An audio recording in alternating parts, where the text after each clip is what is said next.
Shalom. First off, we want to give all honor, glory, and praises to Yahweh, Bahashim, Yahushai, Bahashim, Rakadash, Barakatah Yahweh, Barakatah Yahushai, Barakatah Yahweh, and Barakatah Yahushai. Yahweh is the true name of our Heavenly Father, who the world ignorantly calls God, and Yahushai is the true name of the Heavenly Father's Son, the Son of Yahweh, who the world ignorantly calls Jesus Christ. We want to give double honors to our apostles and to our elders of great millstone, and peace and blessings goes to the hopeful elect, our brothers that are out on the highways, pushing His word and His truth and sincerity. All right, here another week to prophesy the downfall of America. All right, we want to get into recent news on wars and rumors of wars. That's what's been on the news lately. All right, that's all we've been hearing is wars and rumors of wars. And this is one of the signs that our Lord Yahweh Shai left for us to watch out for, to let us know that He's on His way. Okay? But you got people that are seeing the news. They're either troubled by it. All right? They're troubled by this war. They're out there protesting. Or you got people taking a mockery. All right? They're still making memes, still making jokes. Think it's all games. But this is some serious business, man. All right? Because in order for our Lord Yahweh Shai to return, prophecies like what? The Quran, okay, Revelation 13:16, World War III, Jacob's trouble, okay, has to come before our Lord returns, man. So for all you people that are troubled by what's been going on in the news lately, okay, you simply don't have the knowledge, wisdom, and understanding to keep you stable, because you don't know that the scriptures speak of it. You don't know. People don't know that the scriptures speak about the Lord putting Russia putting hooks into their jaws and turn them to the old state that they used to be in. That's Soviet Union. Okay? People don't know. Okay? So for all you people that are troubled, alright, for all you people that are troubled by it, take heed, man. Because we're here the Lord God is promising to give you the answers of why these things are taking place on earth, man. Because we're not in no time of peace, as you people may think. People protesting peace, no war. Well, in order for peace to come to the world, you gotta understand war has to take place, man. Okay? How you think Solomon's kingdom was established in peace? 40 years of peace. What had to happen before his kingdom was established? His father David had to put all these other nations in subjection. And how do you do that? War. Alright? But our Lord Yahweh Shai made his second return. You think that he's coming back to bring peace? I want to open smile and accept it. Everybody knows he's coming back to bring war, bring the sword. Because who's in power of the earth right now? The so-called white man. Are you Edomites? The wicked, like is mentioned in Job 9 and 24. Alright, you're the ones that are in the rulership. Okay? And you think the wicked elites are just gonna give up their kingdom just like that? No. This is why Yahweh Shai is gonna return to put an end to the so-called white man's kingdom, man. Okay? And how you think he's gonna do that? War. Okay? So Matthew chapter 24.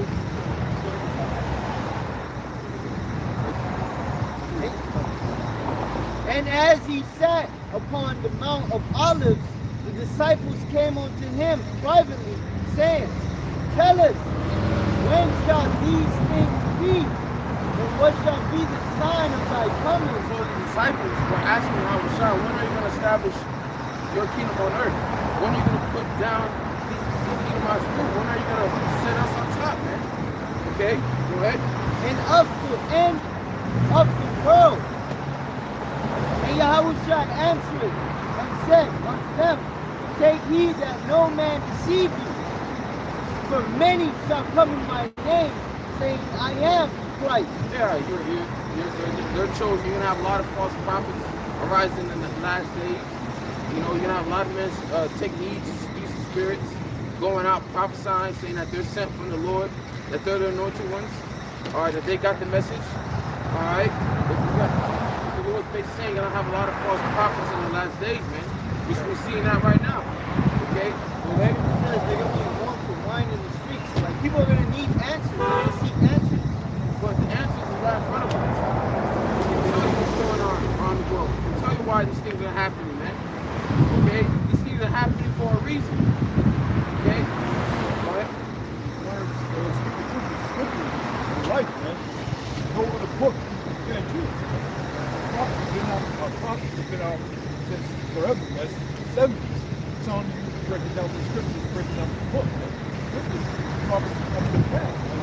he's talking about.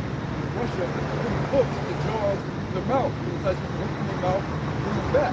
That was the whole point of why Putin, invaded Ukraine.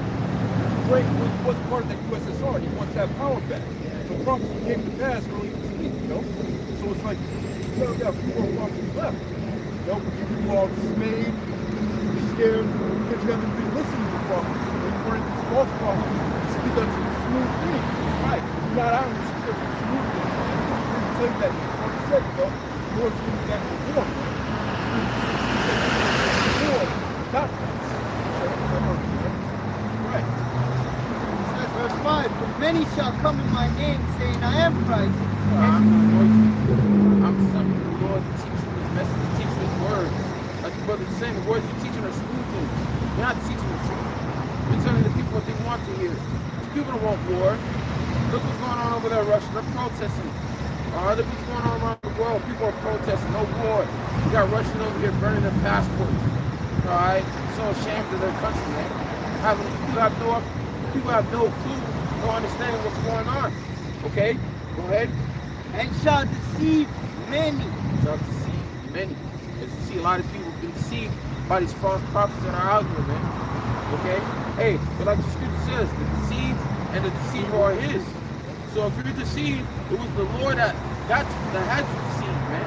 He's the one that created that false prophet to deceive you, man. Because he does not want everyone coming into the truth. He does not want everyone to come into the light, man. That's why he's keeping you in darkness.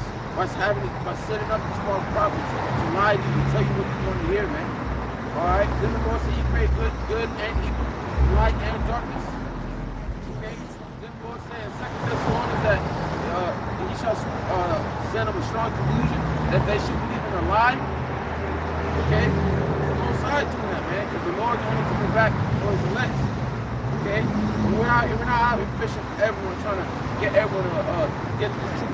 Every Israelite that walks by, we're trying to, bring them into the fold. No, we're out here fishing for the hopeful elect. Okay?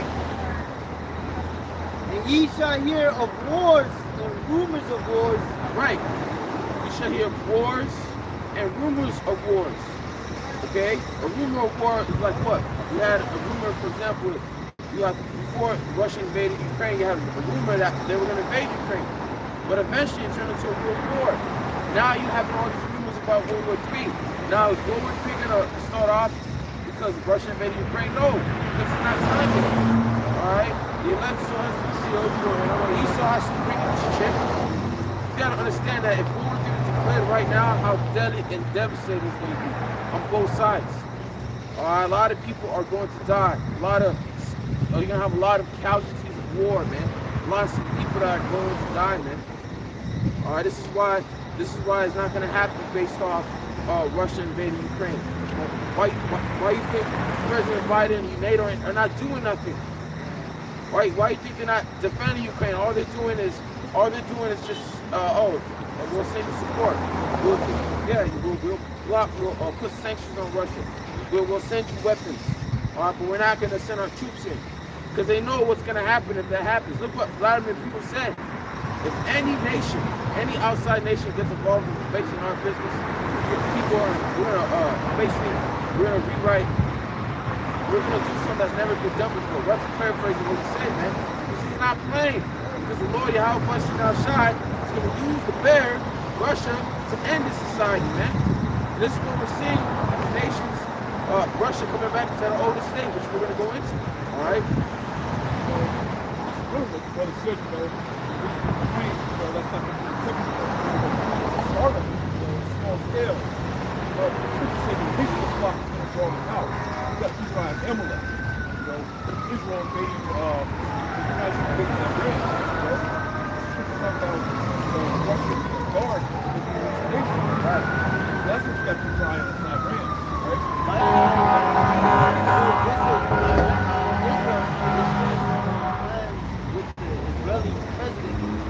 To deal with so, hey, prophecy is right here. Prophecy right here. All these nations are coming together. You got the BRICS. China's up there with Russia. England is right up there with America and Israel. So all these different nations are coming together. Why do you think that is? All right? Why do you think that is? The Lord is bringing them into that valley Jehoshaphat. And then east, man, to judge them for Israel's sake. Hey, America is getting exposed because China condemned America for agitating the war and then not participating. So, hey, these nations are seeing their shame. So, like she says, I was bare, your mom was bare, make your leg naked. You being exposed to being an agitator and a warmonger. So it says, and it says, see that he, Matthew 24:6, and he shall hear of wars and rumors of wars. Right? That's all we've been hearing. Okay? Wars and rumors of wars. And what's the rumor right now? World War III. Which is the rumor, but eventually it's going to happen. Alright? Not based off Ukraine, but eventually it's going to turn into an actual war. And that's when all you scoffers, all you people that are taking it as a joke, that's when you're not going to be laughing so soon. You'll actually get a letter. Let this thing pass by.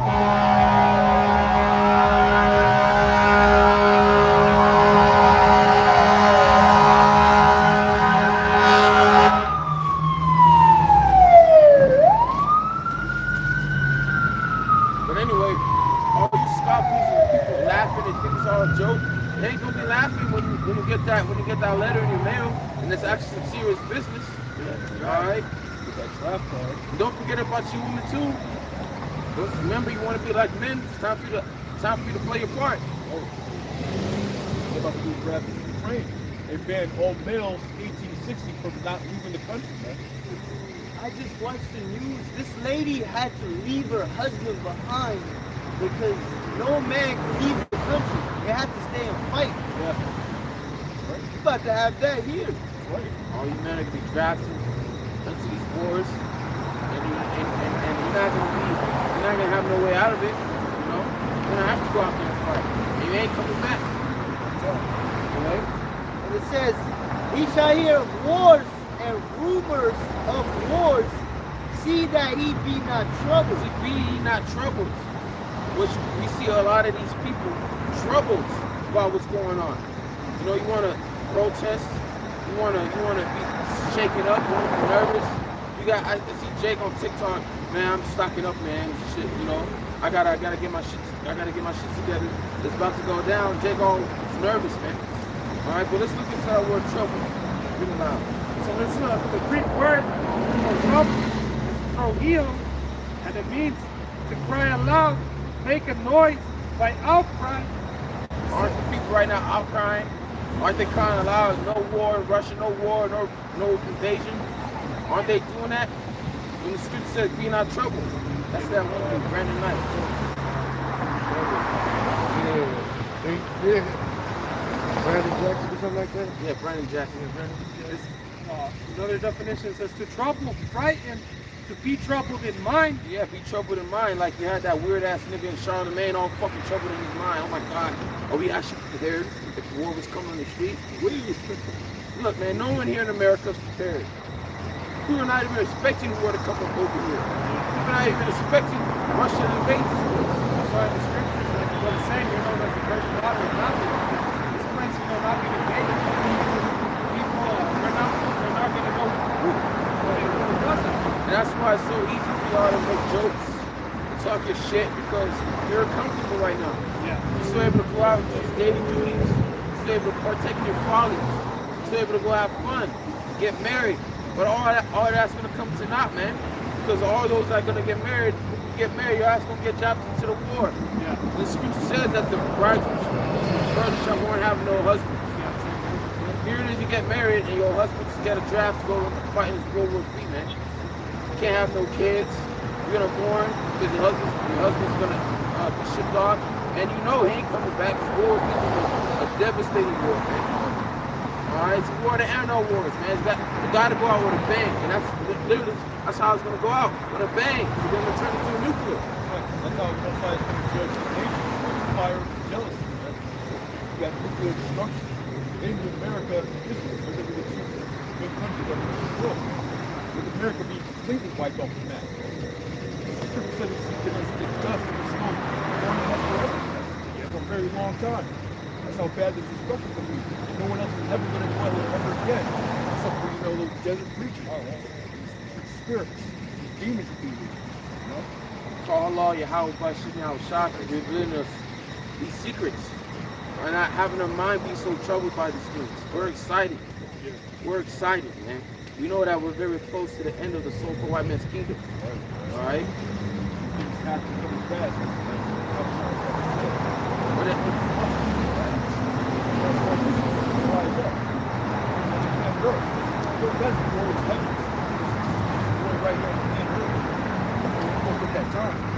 we're at the end where this free devils can't walk around no more so freely and proudly, thinking that they own the street. Which they do. But all that's gonna come to naught, man. All this pride of America is gonna come to naught, man. The Lord said He'll bring the hardiness of men low. Alright? To be troubled in mind, to be frightened, alarmed. Yeah, you got people that are literally alarmed and frightened because they think that World War III is gonna start off, man. You know, and they know, people know that World War III is it. It's over. When I went back to work, one of my workers like dispatch office guys like, thank God we didn't get nuked. Another day we didn't get nuked today. Wow. I was like, oh shit. We didn't get nuked today. Why she didn't nuke us? In my mind, it's like it's not time yet. You know, it's not time yet. It's not time. We'll get into that time. It's fastly approaching. Okay. Book of Isaiah, chapter 13, I'll start at 11. It says, and I will punish the world for their evil. Right, the Lord's going to punish the world. Because these plagues are going to come upon the whole world. And most that's going to be affected and worse hit is America, because you people live your life comfortably in pleasures. Alright? No, you never have to worry about war, about gun battles, about starving to death. What people had to deal with in the Middle East, that's basically caused by America. People up here in America never had to deal with stuff like that. They don't always like to live without power.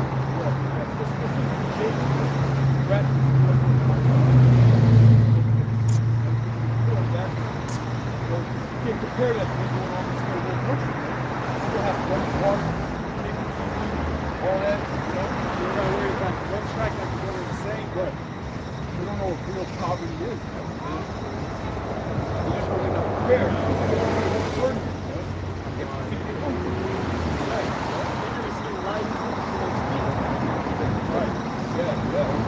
Like I said last year, God gonna sit a widow and you're gonna know about the loss of children, man. it says, and I will punish the world for their evil and the wicked for their iniquity. And I will cause the arrogancy of the proud to cease. Right. Arrogancy of the proud to cease. That's funny, because I looked up the word arrogance. Arrogance earlier. It's the arrogancy of the proud to cease, right? The definition should be Americans. Arrogance, an attitude of superiority, manifested in overbearing manner or in presumptions, claims, or assumptions. You people, you think over here that you got the greatest military power on the planet. You're the greatest country on the planet. And we had a history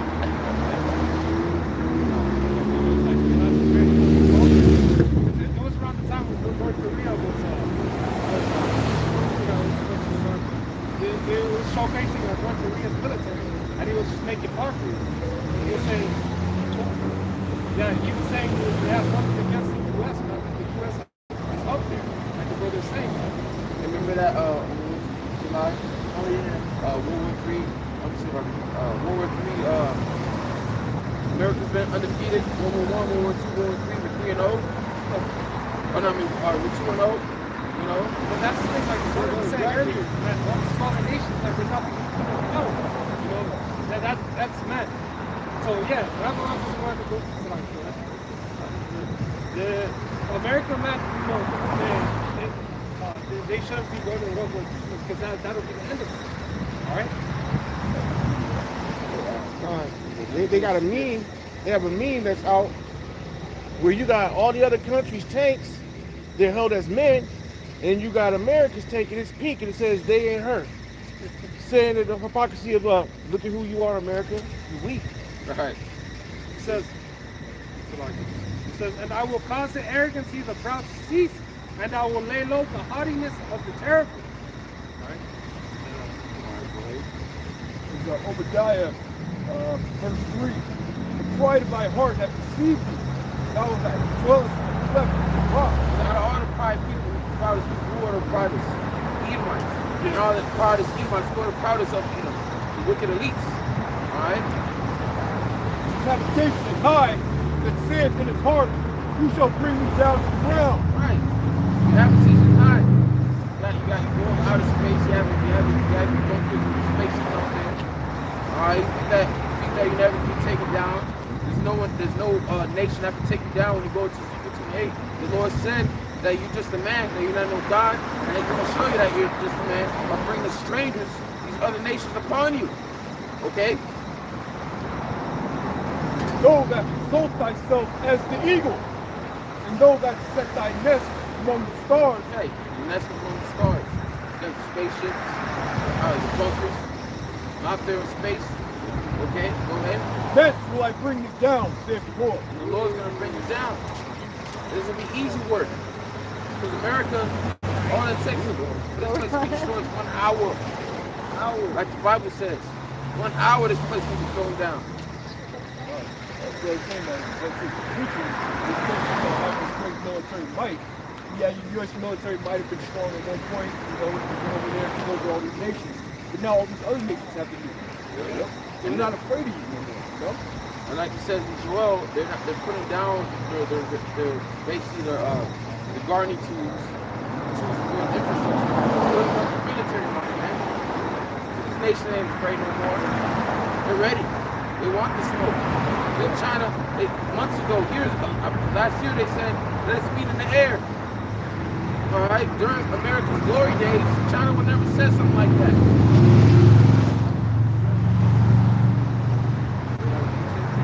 Daniel chapter 7, verse 20. And the 10 horns that were in his head, and the other which came up, America, and before whom 3 fell, even of that horn that had eyes and mouth, that spake very great things, whose look was more stout than his fellow. So America thinks they're better than all these nations. That pride has trickled down to the people. You know, they think the military is so superior.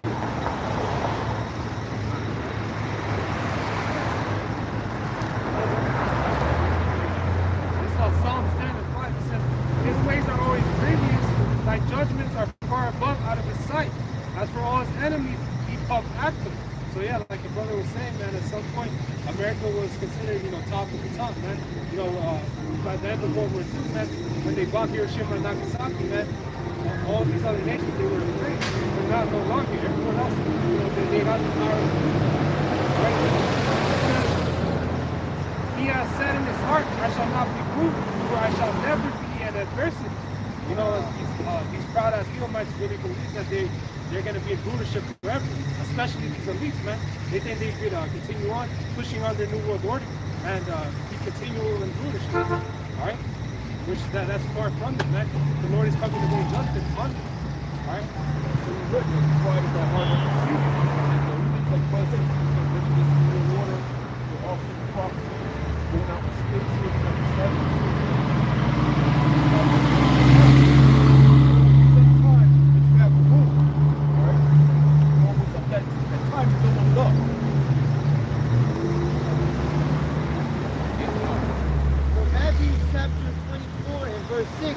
And ye shall hear of wars and rumors of wars. See that ye be not troubled. Right, you're not supposed to be troubled by these things. Why? Go ahead. So Psalms 112 and verse 7.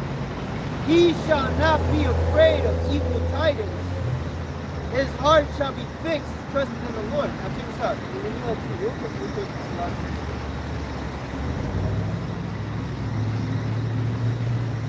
So it says, they do not fear bad news. They confidently trust in the Lord to care for them. So Psalms 112 and verse 7, and it says, he shall not be afraid of evil tidings. His heart is fixed, trusting in the Lord. So, hey, when these bad news to the world, you know, it's not going to affect us. We're not going to fear of World War III kicking off, of these rumors of wars, you know, because we trust in the Lord, you know. That's Like the scripture saying, man, it's first of a knowledge that will keep us stable. You know, okay, the Lord is our trust. All right? So what it is.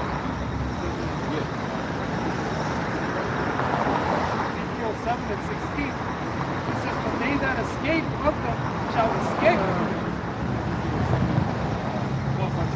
This is Ezekiel 7 and 25. It says destruction cometh. Right, and we're witnessing that. Right, destruction on the rise, wars on the rise. Go ahead. It says, and they shall seek peace. Right, and that's what we're seeing. We're seeing these people trying to seek peace, no war. All right, but we're not in the time of peace. We're in the time of war. Okay, what is the Roman general? One of them said, those that prepare, those that seek peace. Quote it. We gotta get them. It says, verse 25, it says, destruction cometh, and they shall seek peace, and there shall be none. Scripture also said, by peace they destroy many. Yeah. And these people are destroyed by being used to that sense of, like, you know, That false sense of security. that false sense of security. That's why in Thessalonians when it says, they shall say, peace is safety, then shall sudden destruction come. There's also a Latin saying that says, "Sed ves pacem parabellum." Like, if you want peace, you gotta go to war.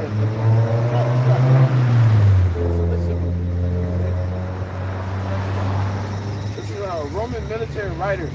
The name, I'm just saying, Paceman, that is a Latin name. He says, let him who desires peace prepare for war. All right, we have another one. In a time of peace, prepare for war. Whoever wants to live in peace must prepare for war. Okay? You people, you want to be in peace. You want to be comfortable. You want to live your life. That's why you're not going to want war, because you know that if war were to come, which it is, all right, how it's going to affect your life, how you're not going to be able to go out no more and have fun, partake in your folly. All that's going to come to an end. You're not going to be able to start families. You're not going to be able to get married. You're not going to be able to go on honeymoon. Because World War III is going to come. And that's going to cause all the problems. That's why you people are protesting no war. All right? And war is going to come because it's written in the scriptures. All right? If war did not come, that'll make the Lord a liar. The Lord said war is going to come to this place. War is going to come to the world, man. But you people are walking by like there's nothing going on. Like it's not coming over here, man. All right? People also know the effect of the war. Like, this brother posted something that was very crucial. But after World War I, what happened? Great Depression, the strain on the economy. World War II, a lot of money went to war, funding the soldiers, the military. So people know that World War III is going to strain the economy. Right now, they're blaming Ukraine and Russia for the inflation, for the gas prices going up, you know, for the shipping containers being out there. This is something in wartime, boy. It's like rape. So military weapons. Their stocks, all the stocks are down now. Except for little stocks like Raytheon, Lockheed Martin, all those manufacturers that factory military weapons and all that. So that's what they're saying, man. A lot of money for war. Russia, Ukraine is going to raise up prices, man. For everything, wheat, gas. The economy crashing in Russia. They already have it in the news. Matthew 10:34. Think not that I come to set peace on earth. That's what a lot of people think. That's why it says, woe unto you that desire the day of the Lord, because you don't know what's going to happen in those times. All right? Go ahead. I came not to send peace, but a sword. Yeah. The Lord, he ain't coming back to bring peace. He's coming back to bring sword. That's going to be the ultimate conclusion to this third world war, man. Like the brother said, man, if you want peace, the Lord's going to come, to bring a lot of death, man. The Russians are going to come up on top. It's going to be the Lord that comes on top. All right? And Lord, just going to Ezekiel 38, Ezekiel 39, the Lord's going to judge Russia. All right? So Matthew chapter 24 and verse 6, and it says that ye shall hear of wars and rumors of wars. See that ye be not troubled, for all these things must come to pass. All these things must come to pass. Why be troubled by these things? They have to happen, man. Prophecy has to be fulfilled. And that's what we're seeing right now. Alright? What's the prophecy being fulfilled? Alright, the Lord turning Russia back to that silver state, putting them up into the job, man. Alright? I'm about to bring it to you.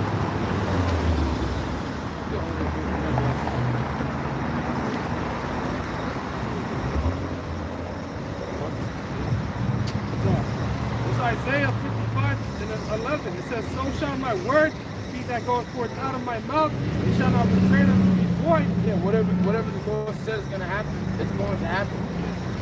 Okay? He's not gonna lie. He said that wars and rumors of wars are gonna take place. He said that war was gonna happen. He said that Esau's gonna bring in his karagma, man, and try to establish this new world order. So these things are gonna happen, man. Regardless if you believe it or not, regardless if you're okay with it or not, it's gonna happen. The Lord don't care. If you don't believe, that's on you. You're gonna die. The Lord warned you anyway, man. This prophecy was written thousands of years ago. Yet it will come to pass.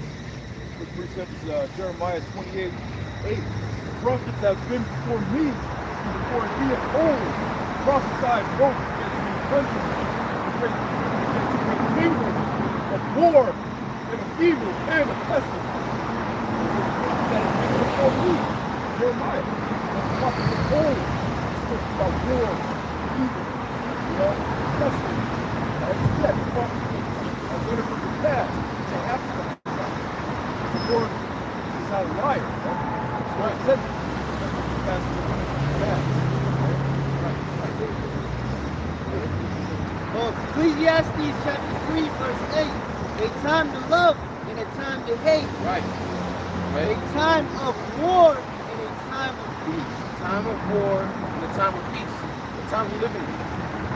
That's funny. What time we living in right now? Oh, war. Yeah, we're in the time of peace. Why the hell all you people, why are you protesting about peace when we're not in that time? You understand who's in leadership right now? Job 9:24 says the earth is given to the hand of the wicked. Who are the wicked? Esau, the so-called white man. Okay? He has the power of the world. And how do you has he ever brought peace to the world? What has he brought to the world? Not peace, but war and bloodshed. Or upon these people, upon you so-called Negroes, Latinos, Native Americans, Seminole Indians, man. Alright? White man has not brought war to this world, brought death to this world. These people out of your goddamn mind to think that you're in peace. Alright? Esau and the Edomites might be at peace because this is the kingdom. They're living it up because this is the time. But even in the kingdom, it's not in the time of peace, man. We're in the time of war. Okay? And that's what's coming to this place, man. That's what's coming throughout the whole world. Alright, the war to end all wars. World War III. What's gonna take place in that war. Alright? That war will come to people, man. Alright? Alright? So Revelation 6.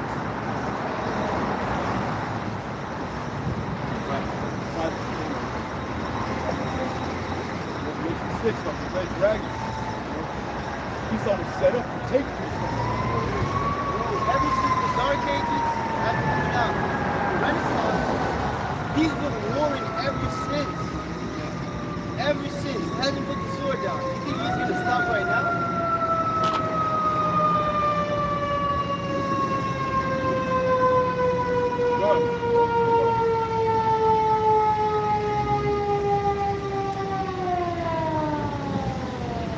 Revelation 6:4.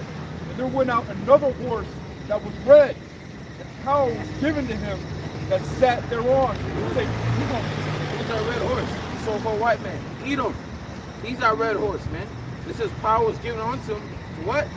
and power was given to him that sat thereon to take peace from the earth. That's exactly what Esau has done. He has taken peace from the earth. Okay? And how? Through his sword that he was blessed with, man. That's how. How you think he conquered this place? Through his sword. How you think he conquered the world? Through his sword. So all you people that think that you're in peace, you're out of your goddamn mind, man. You have no idea what the hell's going on. Alright? Go ahead. And that they should kill one another, who was given unto him a great sword. That's exactly what Esau's been doing. You had World War I. What were they doing? You had Edomites fighting each other. World War II. Alright? And the war we're coming to, the war that we're about to come in, that America, that the whole world is about to come into, World War III. Okay? And he was given a great sword. This is why we can't try to build up an army and take this man down. Like you have certain Jake that try to do. Trying to build up an army, black militia. All that failed because that's not how Yahweh Shai has set it up. He set it up for his son, Yahweh Shai, to take this man down. Because it was Yahweh Shai, when he was Isaac, that blessed him with the sword. So it only makes sense that Yahweh Shai takes that sword away from him, man. And that's exactly what Yahweh Shai is going to do. This is why he said, Zephaniah 3:8.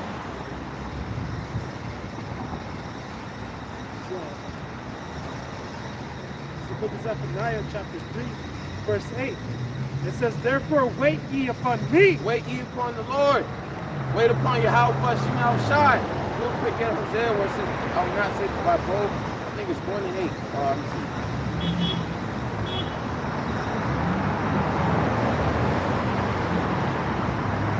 7.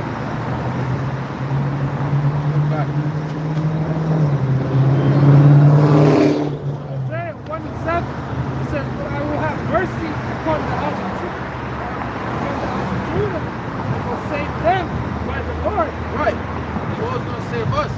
So Yahweh Shai is going to come to save us. Now, he's going to save all of Israel, all the Israelites, every single Israelite here in America, and all the people out the world. No. Because 2/3 of these people are going to die here in this land. It's not set up that way. The Lord's only coming back to save the elect of the tribe of Judah, the elect of the tribe of Benjamin, the elect of the tribe of Levi, Simeon, Zebulon, Ephraim, Gad, Manasseh, on down, man, all the way to Issachar. Alright, like it's mentioned in Revelation 7. Alright, 12,000 in each tribe. Then you got the 1/3. Okay? That's who the Lord's coming back to save. He ain't coming back to save everybody. And how is he going to do it? Go ahead. It says, and I will save them by the Lord, Yahweh Shai, their power, and will not save them by bow, nor by sword, nor by battle, by horses, nor by horsemen. This time the Lord's not going to save us by that, man. Like in the time of Judges. The Lord raised up a judge, and we have to go to war and take down that nation that put us in captivity, man. Alright? The Lord's not going to save us by war. So all you Jays that trying to gather up weapons and build up an army and train, all that's going to come to naught, man. Master J should have showed you that, man, bro. That shit came to naught. Black Panther Party, that shit came to naught. Alright? Because the Lord did not set up that way. He set up for his son, and that's exactly what his son's going back to do. This is why I go back to Zephaniah 3:8. Back in Zephaniah 3 and 8. It says, therefore wait ye upon me, saith the Lord, until the day that I rise up to the prey. Who's to pray? Edomites, as well as other nations. You're to pray. You gotta wait upon the Lord. In Song of Solomon, it says, do not awake my love till he please. So don't try to do anything to try to get up the Lord to save us, until the time is right for him to return, man. Alright, because the Lord has an exact date for this place. Alright? We just have to be patient and wait, man, and endure. And that's when we go into what patience means. Suffering, but also endurance. You gotta endure, wait upon the Lord. So wait. It started out wait upon the Lord, so that's what exactly you gotta do. You can't, by you trying to wake don't wake my love till you please, is you building up an army. militia group trying to start a war with Esau, trying to get all Jacob to wake up and gather up arms to take this man down. Nah, man, that's not how it's gonna work. That's not how it's gonna go down. All right? It says, well, my determination is to gather the nations. Right? Tell the parties. Where's the gather the nations? Oh, the valley of Jehoshaphat was down the pot. Yahweh was there. Right. All right. Where's the valley of Jehoshaphat at? The Middle East somewhere. I don't know. Oh, Middle East. I'm thinking my area. Think You go to Joel, you say what? Go ahead. No. You go to Joel 2 and 20, it says, those men are taken to land barren and desolate, which is Saudi Arabia. It's faced toward the East Sea, which is the Persian Gulf. Alright, that area. The wars will take place in the Middle East. And it's back in the uplands, which is the Red Sea. Okay? It says, well, my determination is great. So, like, well, my determination is to gather the nations, that I may assemble the kingdom, pour upon them mine indignation. That's exactly what's going to happen. This is all judgment. This is going to be the beginning of the Edom and all the other nations' judgment. Alright? And after that happens, we're going to have Yahweh Shai return. We're going to put these nations in subjection. And these nations, the Edomites, are going to be in slavery for 1,000 years. Hardcore slavery, man. Alright? Yeah. Said that it's like nation. So it's coming to a time. It's going to gather these nations together. Gather them together right now. Bricks, and that's Armageddon. God wants to be found the truth. Alright? When the Lord conquered the military, you pretty much, when he conquered the military, you won that country. Yeah, there's no question. You said weapons of our warfare is not carnal. Pray that as far as our weapons that are able, most high has for us, tempers or good. Right. But the spiritual has a drop stock of our own animal and all that. Okay. Since I felt it last night, creation destroyed Esau and Luke. Destroyed them, right? Delivering them.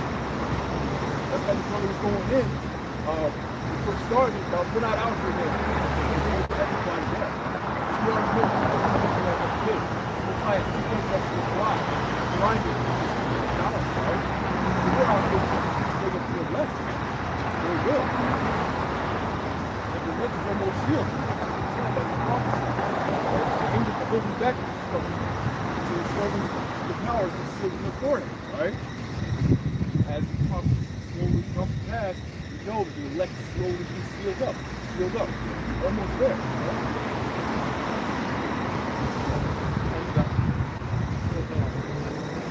Right back, it says, Zephaniah 3:8, it says, to pour upon them mine indignation, even all my fierce anger, for all the earth shall be devoured with the fire of my jealousy.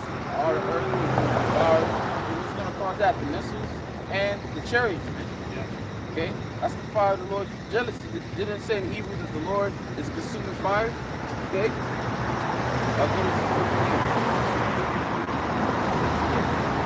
Revelation chapter 6, verse 2. And I saw, and behold, a white horse, and he that sat on him had a bow, and a crown was given unto him. And he went forth conquering and to conquer. Yeah, Yahweh Shai. And that's exactly what we return to conquering. Alright? All nations. Like it says, all nations under his footstool, man. And that's exactly what he's going to do. Alright, Yahweh Shai is going to do government, man. We're no more wars. That's when it's peace, time of peace. But like we said earlier, in order for peace to come, there has to be war. So the Lord's not going to just straight up bringing peace and end all wars. No, he's coming back. He's going to bring more war, man. Because all you nations are going to stop fighting each other and have to fight the Lord, man. And you're going to lose terribly. Terribly, I tell you. Spirit in the fight. You're so afraid that you're not going to want to fight. The Lord got that spirit on you to fight. You're Right. just afraid to get dirt to fight. You know? Get that Ezekiel 38 and start from 1. This is the book of Ezekiel 38 and 1. It says, "And the word of the Lord came unto me, saying, Son of man, set thy face against Gog and the land of Magog, the chief prince of Meshech and Tubal." Now these were Japhetic nations.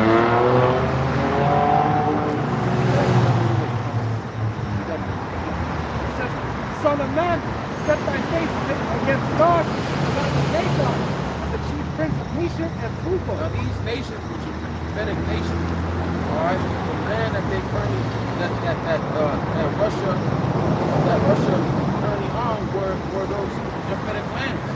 This is why we're referring to Gog, Magog, Meshech, Tubal as Russia. You know, the Russians, they're occupying the land that Japhet, that these nations like Gog and Magog, Meshech and Tubal used to own. Okay? It says, "And prophesy against him, and say, Thus saith the Lord, Yahweh, behold, I am against thee." See, the Lord's against the Russians. God, he's not with them. He's just using them. For what? For his purpose. Because what's the Lord's purpose? To destroy America. All right, Babylon. All right, and in order for him to destroy Babylon, he needs to use other nations, enemies of Babylon, like Russia. All right, he's even going to use their allies. Okay? Yeah, pursuant to Revelation 17. Well, with the crisis that's going on right now, a lot of countries have to draw their line on whose side they're going to deal with. Are they going to join Russia and not get their homeland destroyed, or are they going to join NATO and America? Right. It says, and they say, it says, "And say, Thus saith the Lord Yahweh, Behold, I am against thee, God, chief prince, Meshech and Tubal." He says, "And I will turn thee back and put hooks into thy jaws, and I will bring thee forth, and all thine army, horses and horsemen. All of them go with all sorts of armor, even a great company with bucklers and shields, all of them handling swords." Now, let's see the nations that were part, because when the Lord said he's going to turn you back, right? You look at the word turn you back. Turn you back.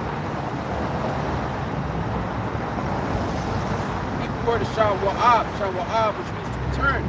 All right, what's the Lord going to return? All right, what's he going to have Magog, the Russian return? Return to that Soviet state. All right, turn it back to the Russian glory days, which were in the Soviet Union. So let's look up the nations that were part of the Soviet Union, all right?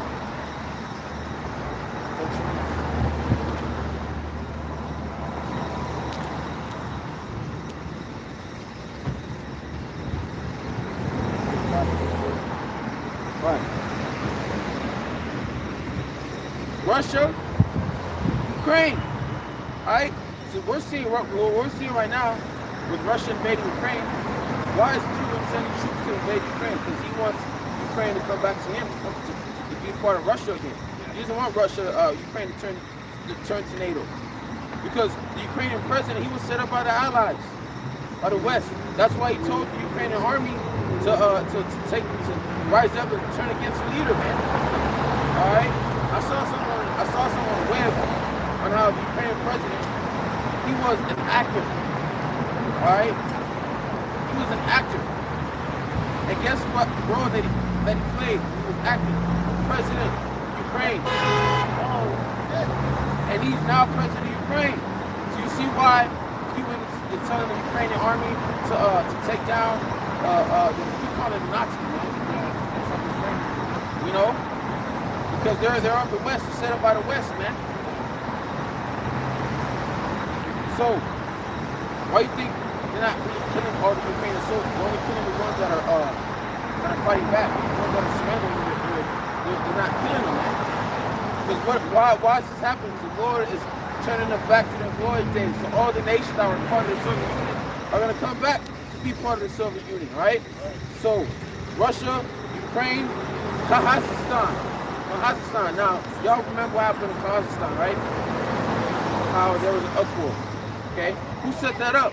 Esau, the CIA. Because they were trying to overthrow the government. and have them, you know, be on their side, set up a puppet. That's why the people that were protesting and going against the government, they were hired, they were trained. Okay, they were hired and trained by what? CIA, all right, by America, by Esau, man.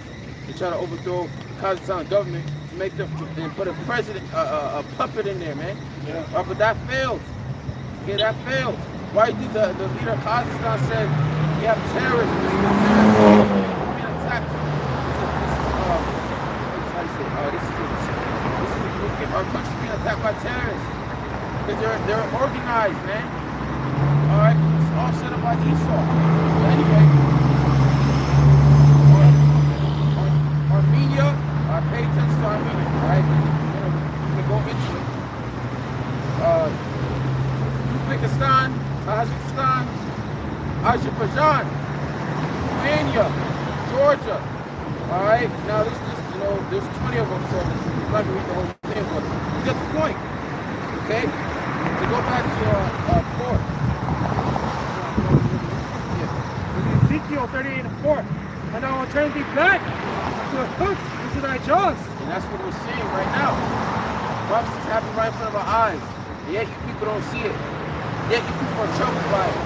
But you want to make fun. You want to protest no peace. I mean no war. No war. You have no idea what's going on because you're fucking clueless. Alright, you're fucking clueless, man. People over here in America have no idea what the fuck's about to come down over here, man.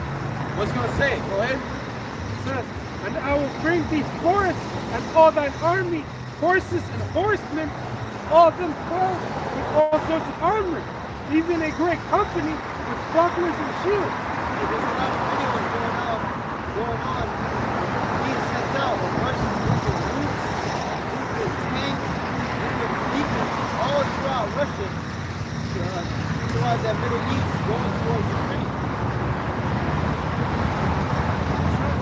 Even a great company with bucklers and shields, all of them handling swords. It says Persia, Ethiopia, Persia.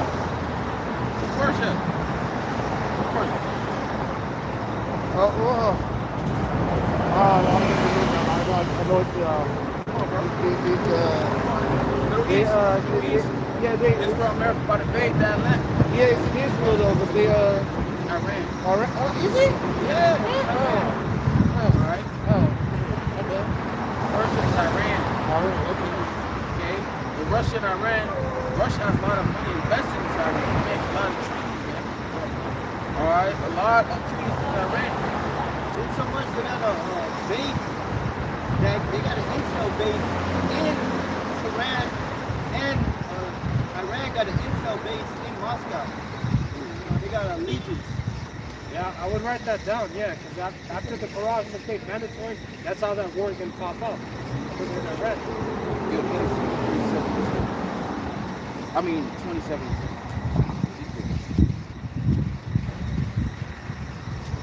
Ezekiel chapter 27 and verse 10, and it says, they of Persia and of Lud and of Put. Right, Lud and Put are African countries.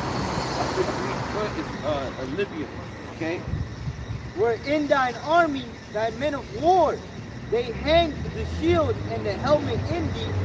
They set forth thy company. They joined Russia. What we're reading is going to prove that. And go back to Ezekiel 38. It says Persia, Ethiopia, and Libya with them. Right, Persia, Ethiopia, Libya, go ahead. All of them with the shield and helmet. Gomer and all his... Alright, go ahead. It says Gomer and all his bands, the house of Right now, do you know who Gomer is? No. Gomer is Turkey. Turkey. Now Turkey, what, they part NATO, right? Yeah. But you know this thing, rumors of how Turkey wants to leave NATO, Well, they don't leave with Russia. Oh yeah, because I remember when they purchased the missiles from Russia, and that kicked off. Yeah, that kicked off that America had spite with Turkey for doing that. Turkey's like, well, at that point they don't want to deal with America anymore. Right. Plus, The airplanes. well, I believe what happened with Greece. All right, Turkey We were asking for NATO's help, but NATO didn't want to get involved. We're asking for America's help, but America didn't want to get involved. All right? So, read that last part here. It says Gomer and all his bands, the house of Togomar. The house of Togomar. You know who the house of Togomar is? We're gonna go. The house of Togomar is the land known as Armenians. All right? So when we go into it, Ezekiel 86. Go to blueletter.com. Go to Blue Letter. Look up Togomar. Right? A territory settled by the descendants of Togomar, probably the area known as Armenia. Alright, remember what I said earlier when I was bringing out the Soviet Union, right? About Armenia was part of it, right? So I remember this. Okay? So the North Quarters Gomer and all his bands, the house of Togomar of the North Quarters, and all his bands, and many people with him. Now the North Quarters, the nations that are part of North Quarters in the area for Armenia, Azerbaijan, Nagorno-Karabakh, Georgia, and Turkey. That's all the land. That's all the countries that are part of North Quarters that are joint league with Russia. That's why the nations that were part of the Soviet Union, Russia's not going to allow them to be on the NATO side, man. All right, or they're going to face severe consequences. And Lithuania is I looked it up. It says it's part of the EU and of NATO. Now Lithuania was one of the Soviet Union, so all the nations are going to come back to Russia. He's going to take them by force. Right, because the Lord's put it in his heart. Get Proverbs 21 and 1 real quick.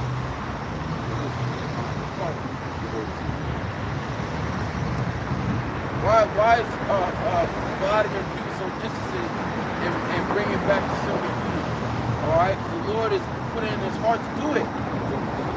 Why? So prophecy. That's why. And he has no choice because America keeps expanding their military eastward, closer to Russian border. That's why NATO knew not to make Ukraine part of NATO, man. They knew not to make Ukraine part of NATO. That would have been devastating. Just like they knew not to intervene with Russia invading Ukraine, because it would be devastating. Okay, but eventually NATO and Russia they're gonna get into it, man. That war is gonna happen. All right, go ahead. The Proverbs 21, 1. The king's heart is in the hand of the Lord. Right, the king's heart is in the hands of the Lord. Who controls the Lord's mind? Or Yahweh Bashim Yahushai. When you go to let's see if I can find it real quick. This is when Daniel was asking, he was praying for a vision, right?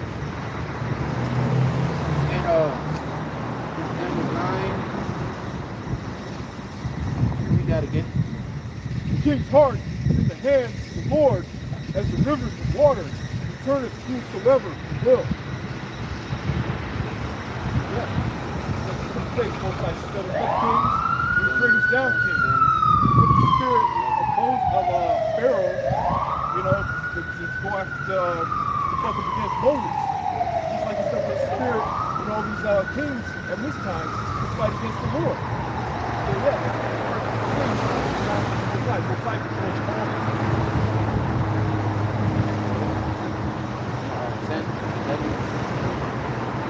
Daniel chapter 10, verse 11, it says, and he said unto me, O Daniel, man greatly beloved, understand the words that I speak unto thee, and stand upright. Daniel was so vision, he didn't have understanding. He was praying to the Lord. Okay? For unto thee am I now sent. And when he had spoken this word unto me, I stood trembling.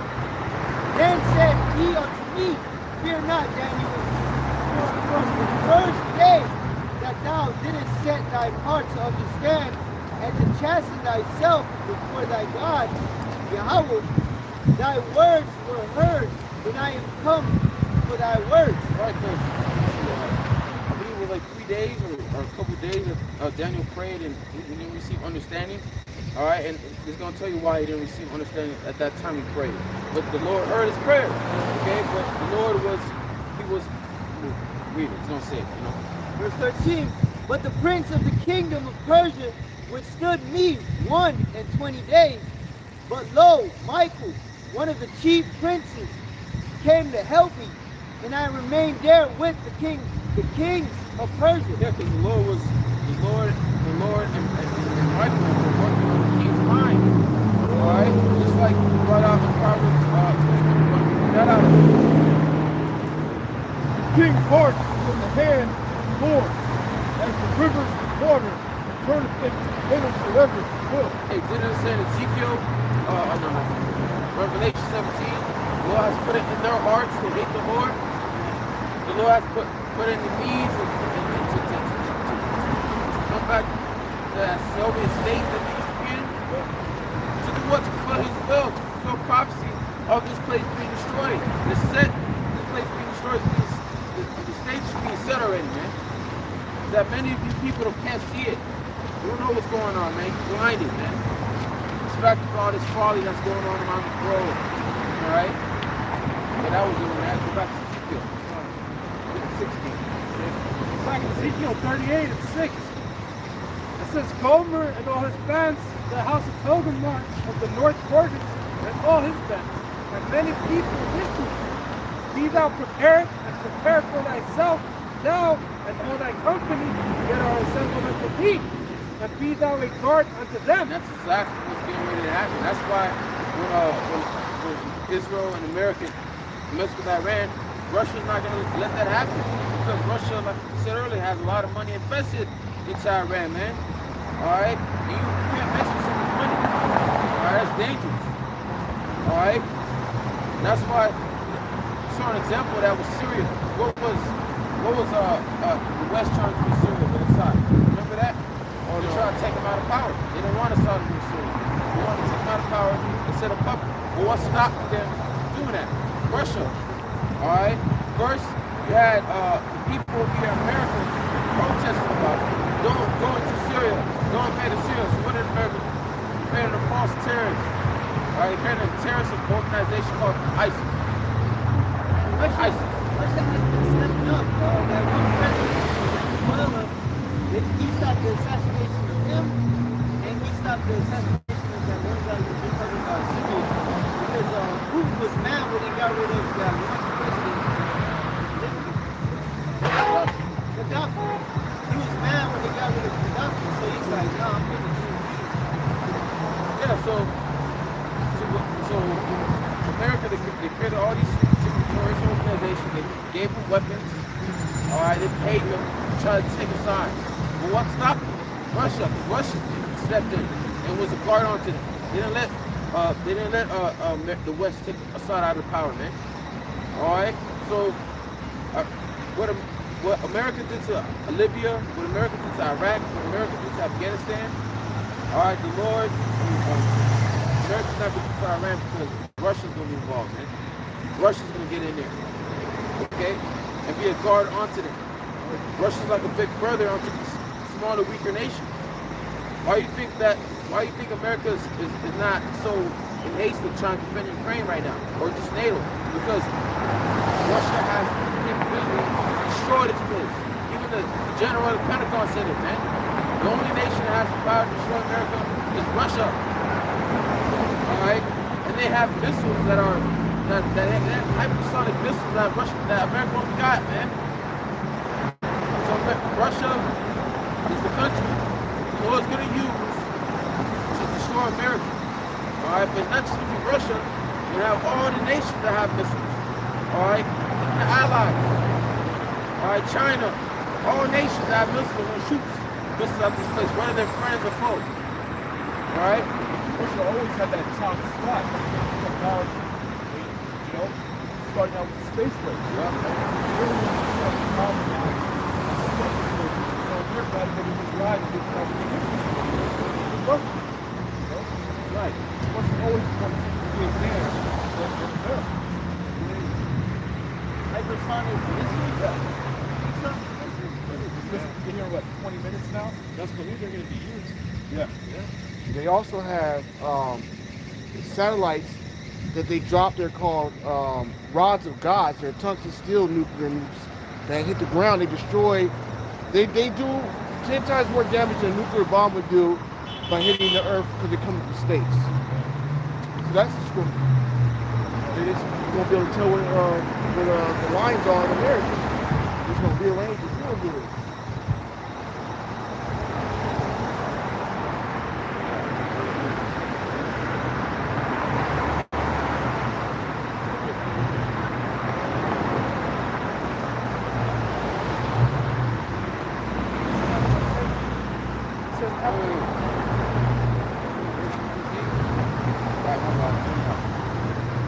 Jeremiah chapter 51, verse 27.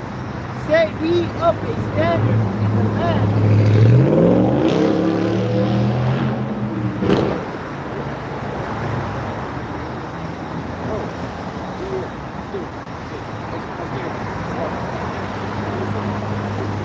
Jeremiah 51 and 27. Say ye up a standard in the land. Blow the trumpet among the nations. Prepare the nations against her. Against who? America. And that's exactly what the Lord's doing. Raising up all these nations come against America, man. All right? And it says, call together against her the kingdoms of Ararat, Mini, Ashkenaz, which is Turkey region. Right? And it says, appoint a captain against her. Who's going to be the captain? The Russians. All right, they're going to be the lead in charge.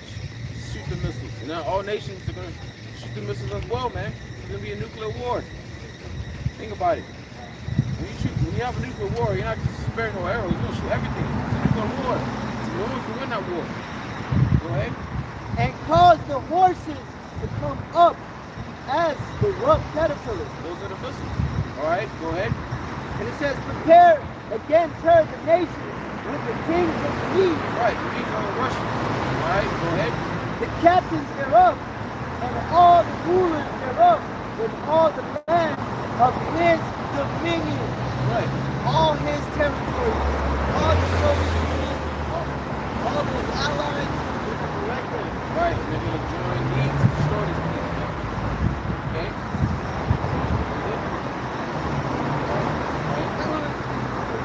And the land shall tremble and sorrow, for every purpose of the Lord shall be performed against Babylon. Yeah, when the missiles shut off, they play that siren. All right, you got 30 minutes to live.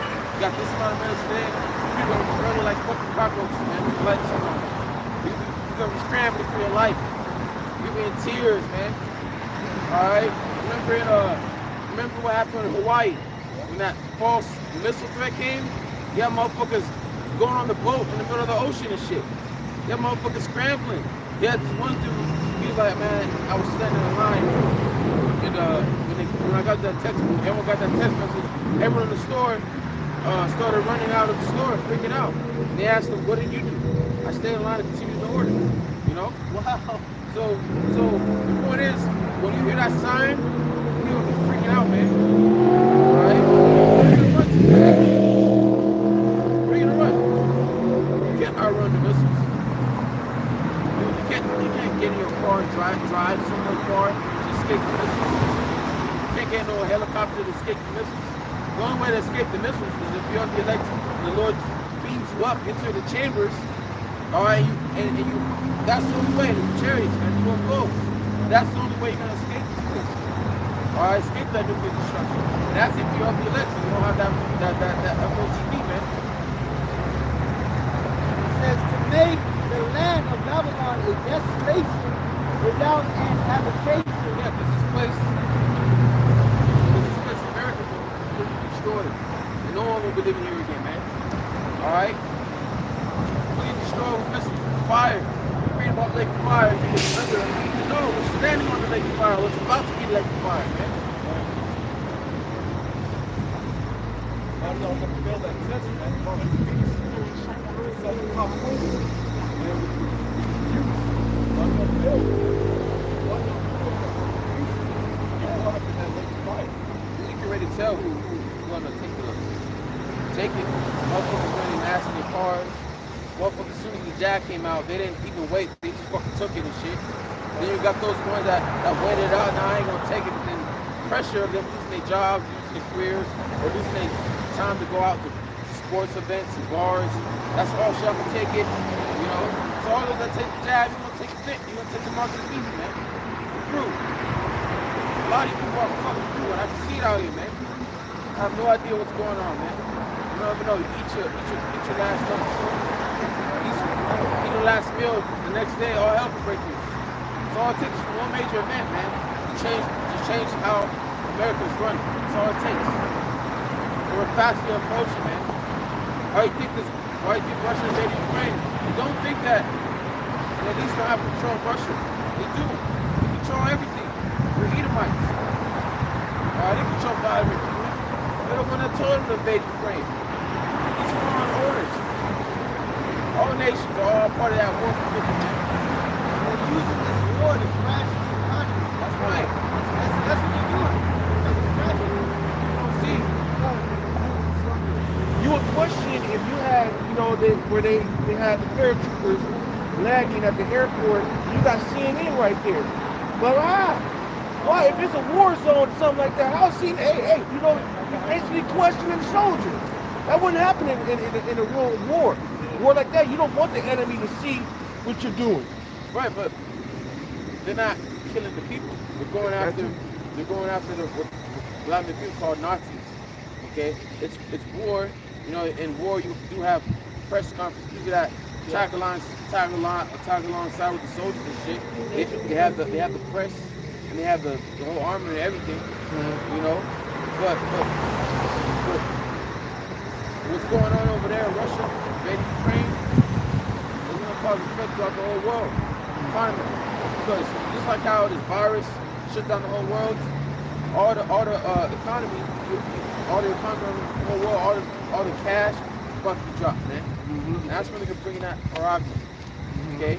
Where if you want to feed your kids, you want to eat, you want to go out, you got to take that thing. You know?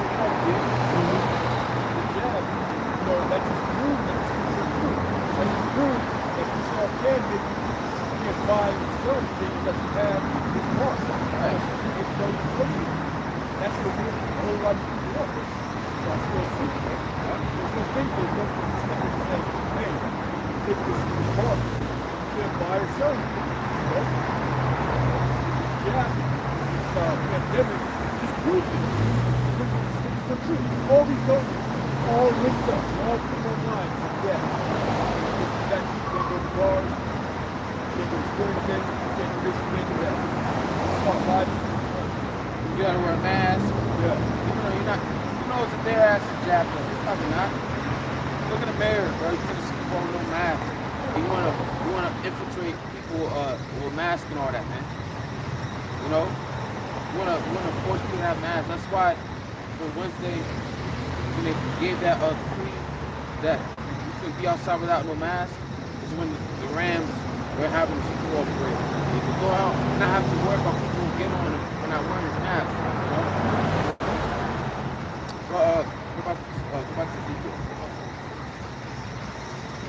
Like in Ezekiel 38:7. It says, "Be thou prepared, and prepare for thyself now, and all thy company that are assembled unto thee, and be thou a guard unto them." It says, "After many days thou shalt be visited in the latter years, and thou shalt come to the land that is brought back from the sword." What is that? America and Israel, man. Okay, go ahead. "And is gathered out of many people against the mountains of Israel, which have been waste, which have been owned waste, but it is brought forth out of the nations, and they shall dwell safely, all of them. And thou shalt descend and come like a sword." You're going to invade this land, man. You're going to invade Israel. You're going to invade America, man. You're going to send towards the Russians. Invade. Alright? Coming like a storm, like a flood. Okay? Go ahead. And that shows you that Russia's going to do a military expedition going westward. Yeah, why you think Vladimir Putin, he asked the Senate in Russia if he could send his military abroad, man. If he could have his troops out abroad. And they gave him the okay. Alright? did that right before they invaded Ukraine. It says, thou shalt ascend and come like a storm. Thou shalt be like a cloud to cover the land. Thou and all thy bands and many people with thee. Thus saith the Lord Yahweh, it shall also come to pass that at that same time shall things come into my mind. Who's going to put those things into his mind? Yahweh Bashem Yahushai. You read Proverbs 21, and 1, who chose the king's heart. The king's mind is in the hands of the Lord. So the Lord's going to put it in his mind to invade this place, man. All right, go ahead. It says, and thou shalt think an evil thought. All right, evil thought. We're going to find out what that evil thought is. Okay? Thou shalt say, I will go up to the land of unwalled villages. This land of unwalled villages. America. It's also Israel. We're referring to America right now, man. The land of unwalled villages. Right? The land of unwalled villages.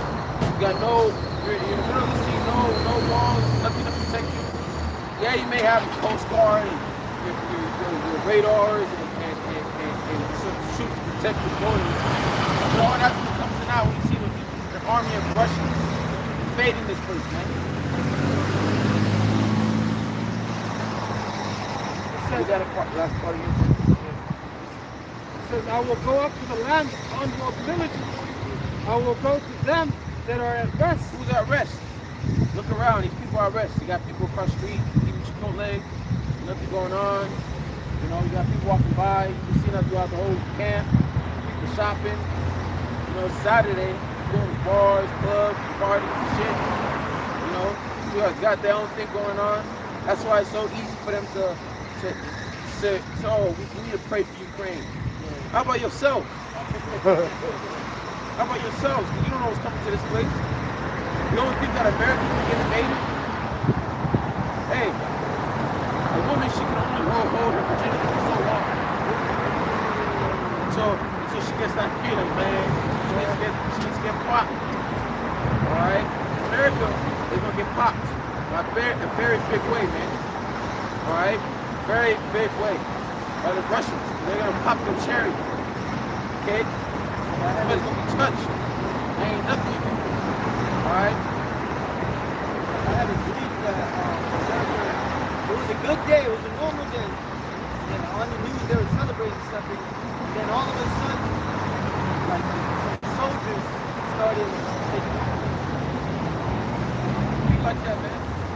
Everything's just a normal day. The next you know, look up, you see all the parachutes jumping down, man. People are freaking out. You're gonna be losing your fucking mind, man. Alright? Alright?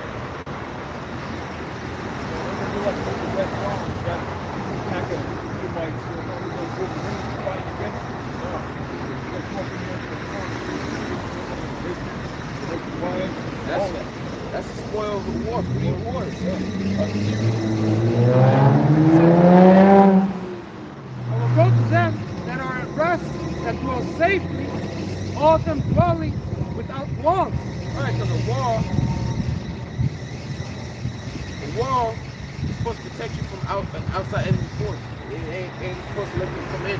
Just like how you have a house, you want the solicitors to come to your door, or you have a fence. Alright, if you lock the gate so they can't come in, you gotta ring the doorbell. Alright, in America, they don't got no walls. It's easy for this place to get invaded, man. Think about it. If I was the Russians, you know, I was shoot, I'll mess you up. EMP this bitch. Just like Red Dawn. What happened? The night before it was an EMP attack. The next day, the place got invaded. Like I said, it go down like that. You know what's gonna happen, but we don't know how exactly it's gonna go down. We prophesy by part, we know by part. But we know what's gonna happen. People are gonna be losing their minds. What's going on? Russians are over here. You know? They're seeking to conquer, man. Alright, go ahead. It says that dwell safely, all of them dwelling without walls, and having neither bars nor gates. Take spoil and to take prey, to turn thine hand upon the desolate places that are now inhabited, and upon the people that are gathered out of the nations, which have gone cattle and goods that dwell in the midst of the land. That's it. So basically, take a spoil. Like you said, what's part of the spoil? The woman. Alright? The women are going to be part of the spoil. Spoils the Lord. Alright? The truth's going to have the way with you, man. Ain't going to be nothing you can do. You'll be powerless. Powerless. You'll be begging for help. There ain't no help going to come to you, man. That's why it says, Isaiah 15, Shemaiah 16. This is why rabbits eat all of it.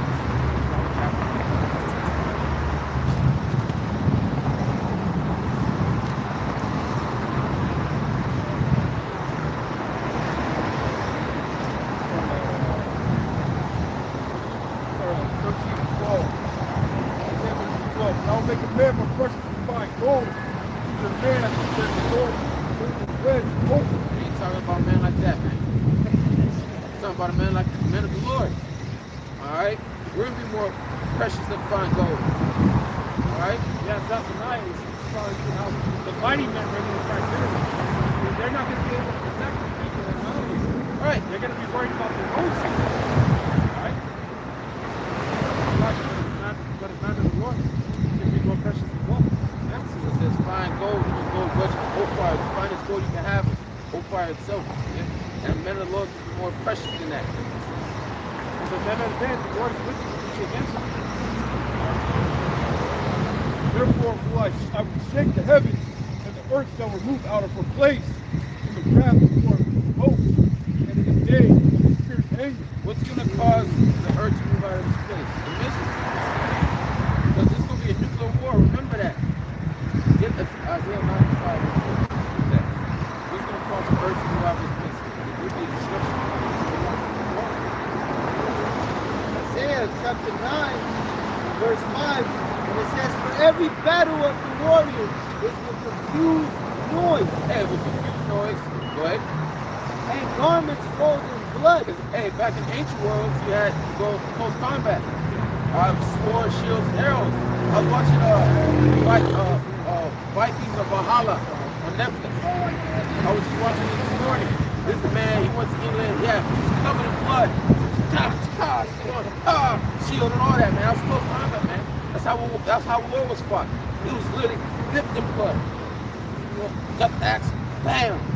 To the guy's head, blood splattered on his face and shit, man. You know? That's how war was fought, man.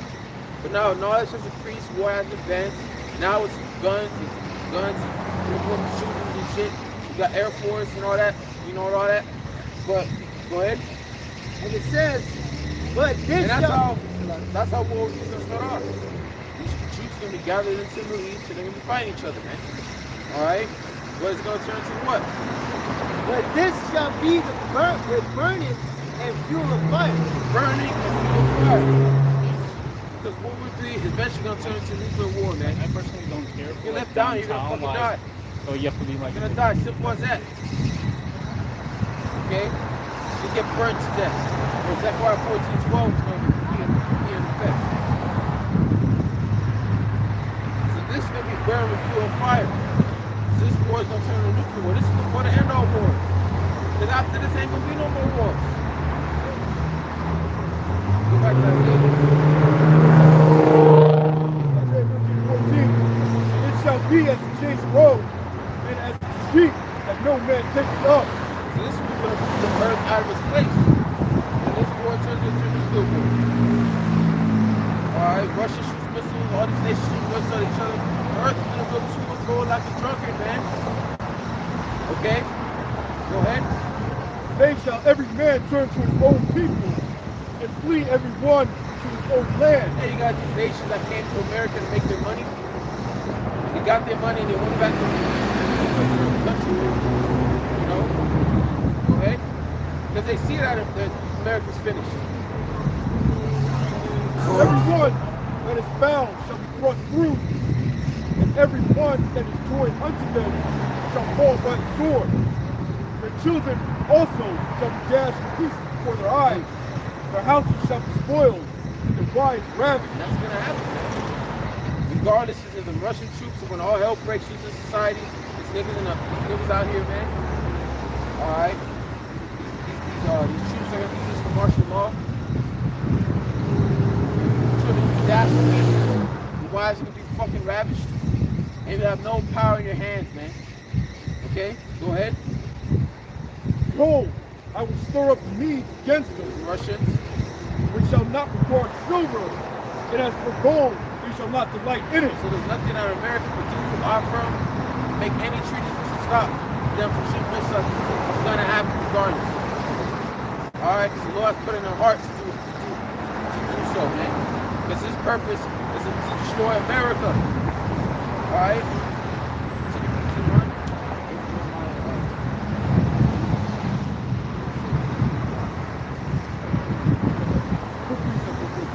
Zephaniah 1:18, neither the silver nor the gold shall be able to deliver them near the Lord's wrath. The whole land shall be devoured by the fire of jealousy. Yeah, Russia loves money. They love money. But no amount of money that America can offer to stop them. Shooting missiles at this place. Just like when going back to that quote, that movie, The Vikings in Valhalla, he was like, the England guy was like, the king's like, well, all we need is to offer them gold, you know, and they won't invade England no more. And the queen was like, man, no amount of gold you can offer them, they don't want gold. They'll take the gold, but they want your blood, they want your head. All right, don't want to, you know, the person may want to watch it. Don't want to say too much, slap you. Go ahead. You shall make even a speedy riddance of all them that dwell in the land. Right. So all you people that remain here, what's going to be the speedy riddance? That nuclear missile, that fire. Okay? That Yahweh Shah is going to bring upon this place. Back in Isaiah 13:17, behold, I will stir up the Medes against them. It shall not regard silver, that the gold will not delight in it. They're not going to care about, again, the money they offer these treaties. They're not going to care about none of that, man. Go ahead. Their bows shall dash the young men to pieces, Missiles. and they shall have no pity on the fruit of the womb. They're not going to care about all the people that are killed here, whether you're young, old, a baby, born, pregnant, woman. They're not going to give a fuck, man. Okay? Their eyes shall not spare children. It says the eyes shall not spare children. They're not going to care about all the children, all the young people over here. Alright? They're not going to care if you're about the people over here, man. Alright? The Lord has put in the hearts to destroy this place. Alright? And Babylon, the glory of the kingdom, the beauty of it shall be excellent. It shall be as in the Most High over Sodom and Gomorrah. There's a funny, how did the Lord overthrow Sodom and Gomorrah? You talking to me?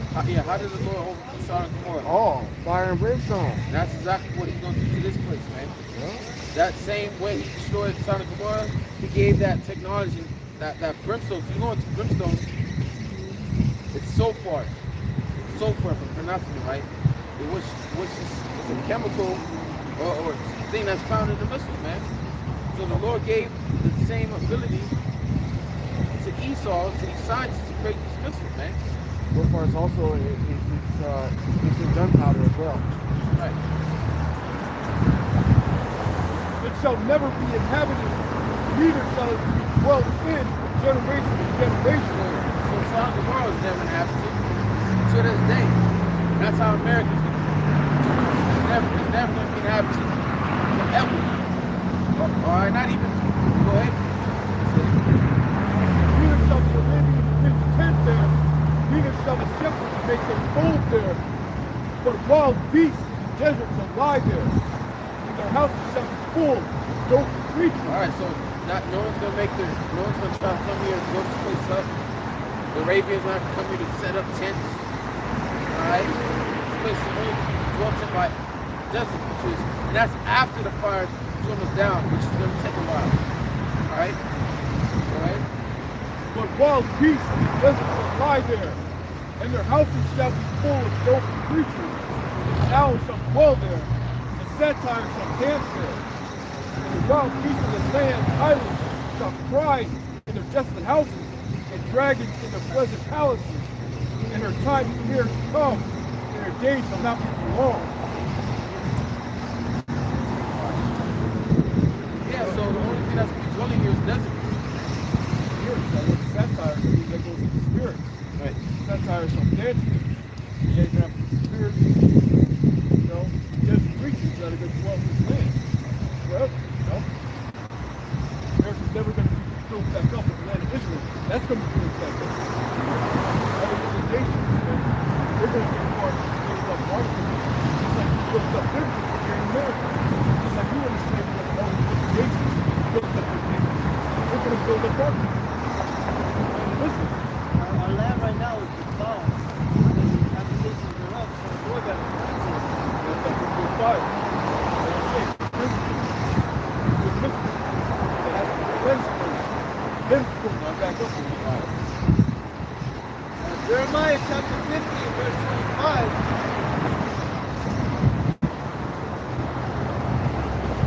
Jeremiah chapter 50 and 25. The Lord had opened his armory and had brought forth the weapons of his indignation. And what is that? The nuclear missiles. That's part of his army. It's like, hey, you say the Lord's a man of war. Esau, they got an air force. Guess what? The Lord got an air force. And those are the chariots, the angels, and the missiles. Okay? Esau got ground forces, the Marines, Navy SEALs, the Green Berets, Special Forces, and all that. Well, guess what? The election, where the Lord's ground force? Where is Navy SEALs? Where is Special Forces? I remember before I came into the truth, I had a goal in mind. I want to be a part of Navy SEALs. I really wanted to become a Navy SEAL. I was watching Navy SEAL videos. I really wanted to get into it. So I joined the hardest sport in high school. Alright? But now, in a way, I am in the Navy SEAL. You are in the Navy SEAL. And all of us. Hey, the Lord said He'll make us a battle action weapons of war, man. We're all part of His army, man. Okay? We're going through the process of becoming a soldier. Just like a Navy SEAL, they had something called LV. Alright? Recently, we had he died going off that training, man. Alright? The Lord, He puts us through hell week. There's times when we're put through hell. You have to catch hell. And that's all building us to be a soldier, man. That's why it says the door ordinance as a good soldier. So just like how Esau got his different branches of the military, the Lord got it, man. You got the Navy, you got the Navy. Alright? Leviathan and the chariots. Lord got all that covered, man. Go ahead. The Lord, start from the top. Jeremiah 15:25. The Lord had opened his armory and had brought forth the weapons of his indignation. For this is the work of the Lord Yahweh by Shai of hosts in the land of the Chaldeans. Alright, America. Okay, go ahead. Come against her from the utmost border, open her storehouses, pass her up as wheat, and destroy her utterly. Let nothing of her be left. Nothing of this place will be left. America bombed Hiroshima and Nagasaki. We bombed Japan. We had certain buildings, certain trees standing. And when this destruction comes, this place will be one flat desert. Alright? Where you're not going to be able to recognize this place. Get us Isaiah 34 and 16. Okay.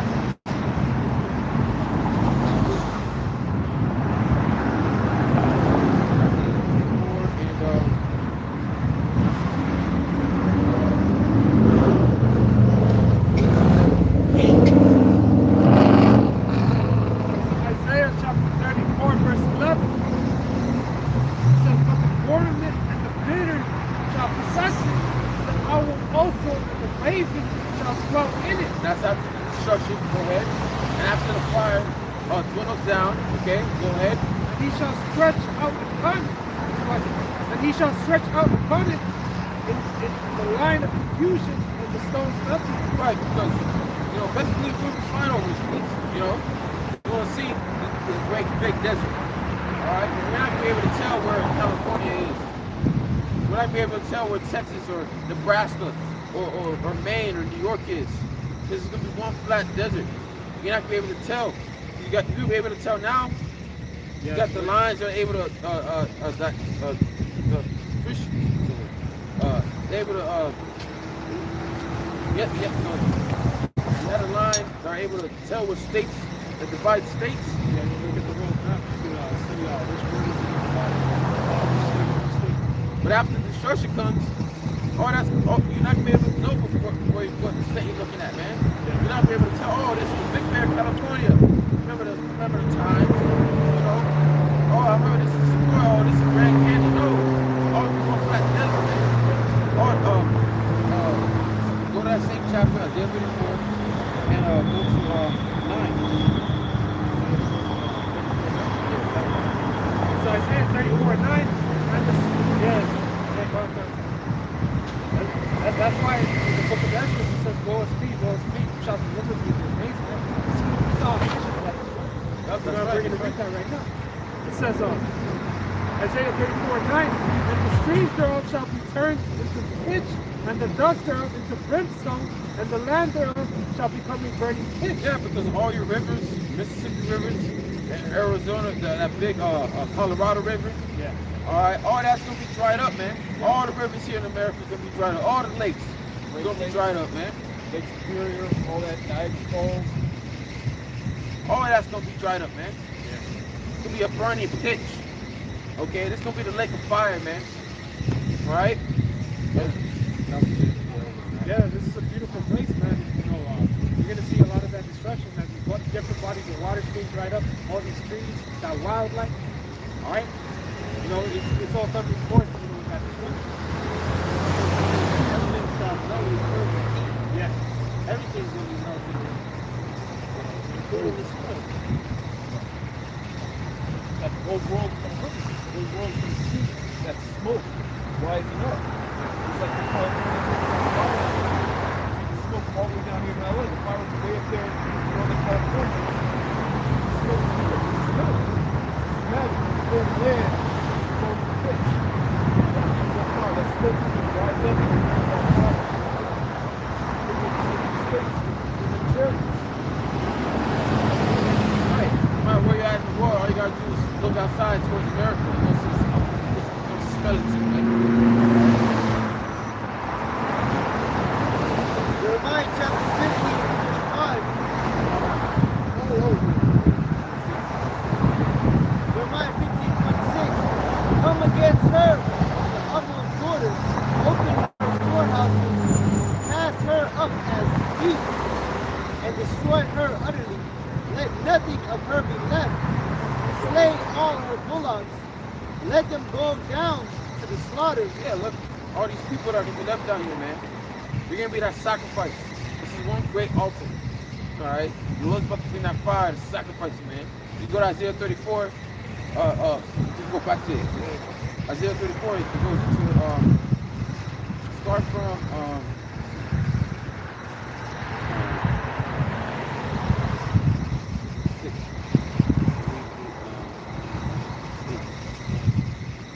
Isaiah 34.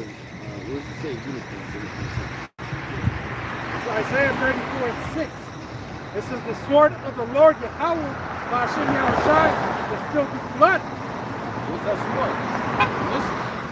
Okay, go ahead. It is made fat with fatness, and with the blood of lambs and goats, with the fat of kidneys, of rams, for the Lord hath he sacrificed in Bosra. Yeah, that's all the lambs, all the animals referring to all these represent all these people that will be left down here, man. Be left for that sacrifice. Okay? And the great slaughter in the land of Idumea, and the 7, and the unicorn shall come down with them. Right, unicorn. You know what a unicorn is? I don't know what this one is, but I can only imagine a horse, right? With the I know it's a sacrifice. When you sacrifice, you can only sacrifice clean animals. Right, yeah. A horse is not a clean animal. Go into it, right? So what you want to do, go to the blue letter, look up the word unicorn. The Hebrew word is ra'am, right? Copy and paste it.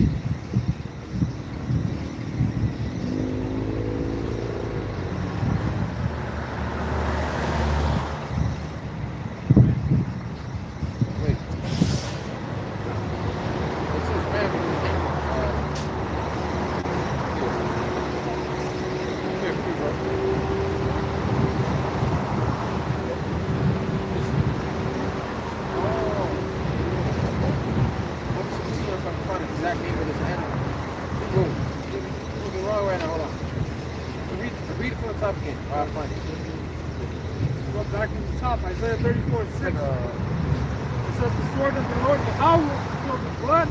It is made with fat, and with the blood of lambs and goats, with the fat of the kidneys and rams. The Lord, the hour of God, and he sacrificed the blood and the great slaughter. Basra. This is a Greek word for saying Edom.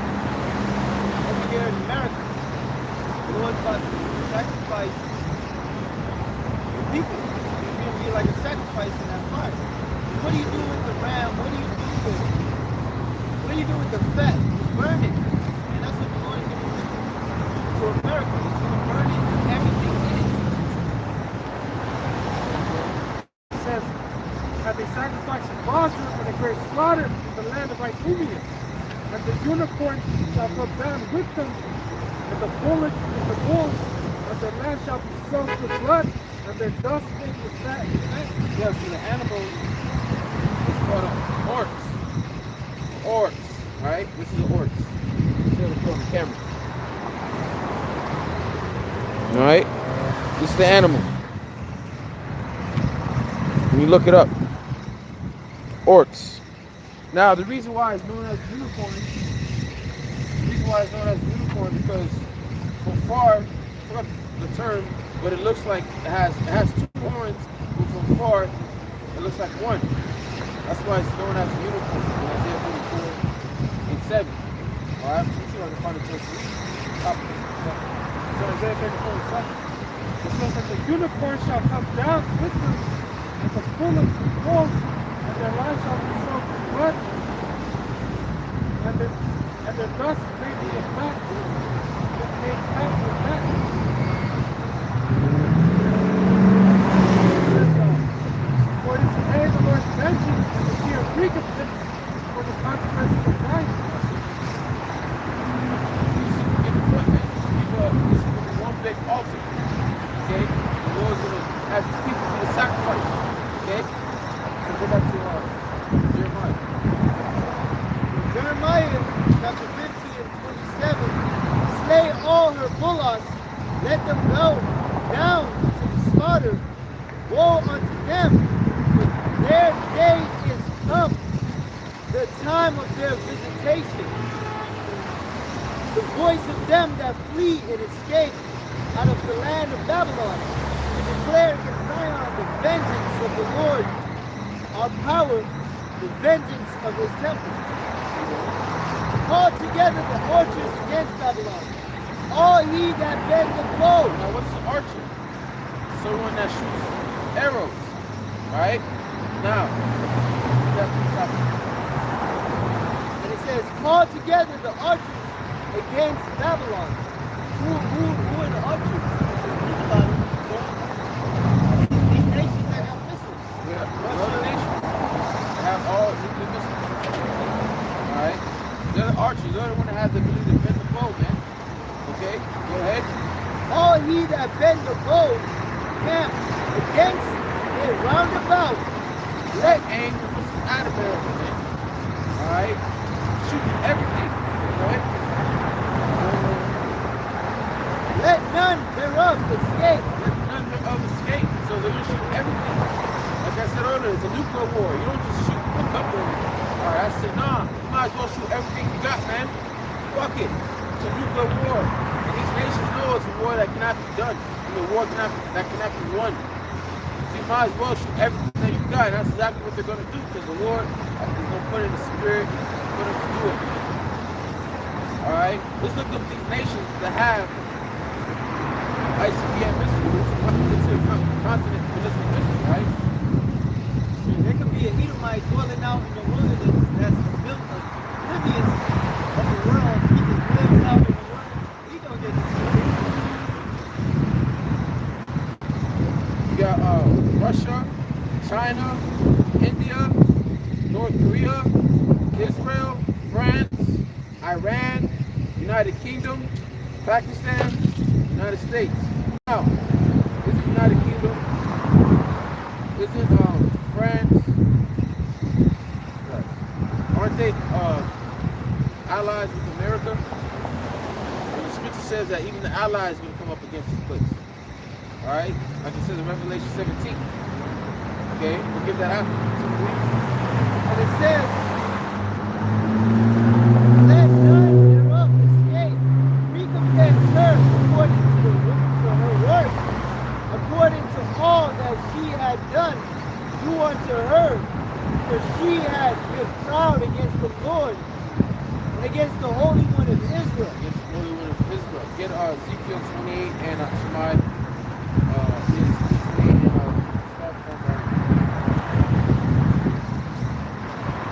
Start from 2 and it's goes down to 7 with a long. Ezekiel 28:2, Son of man, say unto the prince of Tyrese, America, okay? That's today. Pride is today, that's America. Alright? thus saith the Lord of power, because thy heart is lifted up, thou hast said, I am the power. I sit in the seat of the Most High, in the midst of the seas, yet thou art a man, and not the Most High. Right, because Esau, his pride level went up to the heavens, man. He's skyrocketed, man. Alright? He's full of pride, he's full of himself. He thinks that he can never be taken down. He thinks that he's over everybody. He thinks he's a God. That's why he set himself like the Most High. You see the whole world like the Most High and his son look like him. That he's God's people. He literally thinks that he's a God and he cannot be touched. But that's all about to change real soon, man. Alright? Go ahead. I'll set thy heart as the heart of the Most High. Verse 7. Behold, therefore I will bring strangers upon thee. Right, these strangers are the other nations. China, Russia, Iran. Okay? Go ahead. Terrible of the nations, they shall draw their swords against the beauty of thy wisdom, and they shall defile thy brightness. Right, because eventually we're going to turn up against this place. And they're going to destroy it. But even before that, this nation will go to war. You think America's going to win that war? No, it's going to be bloody bad. Alright? Hold your own to the 20. Go ahead. They shall bring thee down to the pit, and thou shalt die in death. Them are slain in the midst of the seas.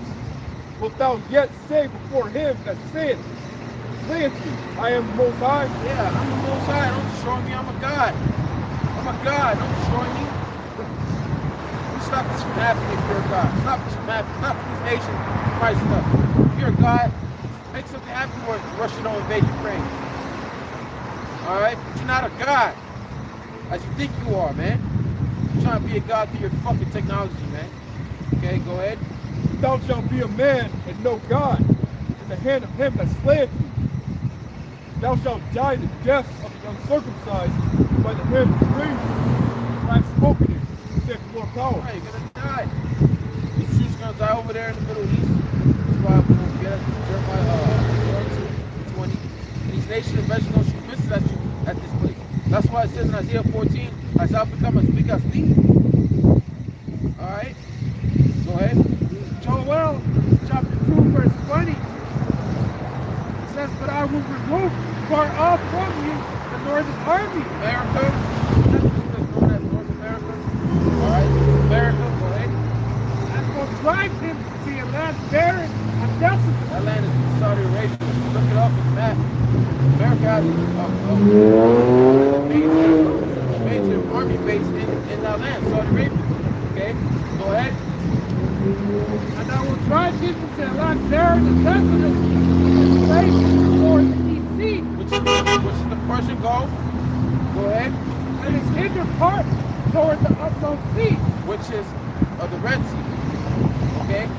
Go ahead. And his stink shall come up.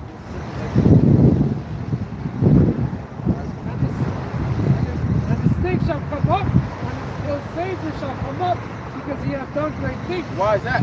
Because when the troops are sent over there, they're not coming back in body bags. Alright, they're not going to be put in bags. They're not going to be buried until the time until the elites are put in chains. Alright, but until then, they're going to be left out there just to rot, man. And for like his Lord promised, the beast and the beast will fill the fowls of the air in Ezekiel 39, a feast. They're going to feast upon the dead bodies of these soldiers that died out there, man. These bodies will be left out there to fucking rot, man. Until it's time to be digged up. Because those bodies are going to be able to, when the elites are put in chains, that's going to be the first job. And those bodies will be replenished the earth. which has been so long without replenished. Alright?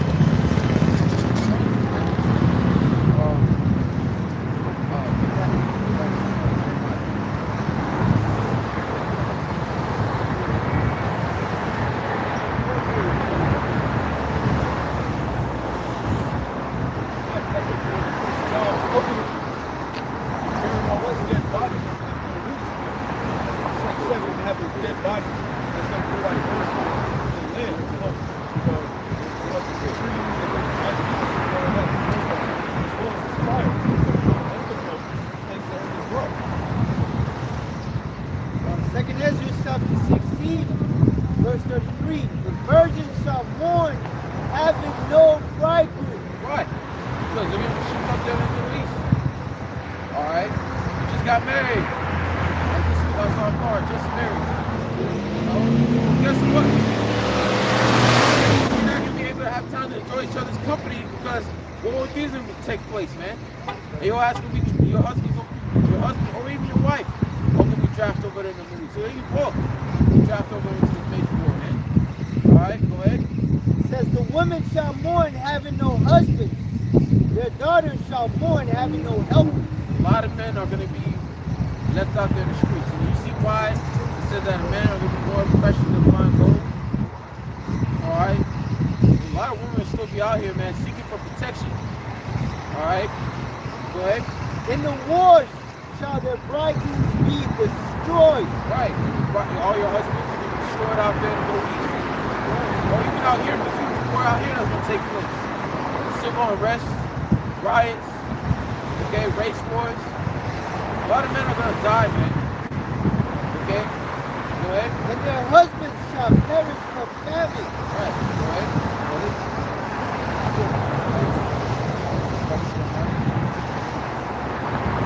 So not only are they going to have problems over there in the Middle East, they're going to have problems at home. That's right. Famine.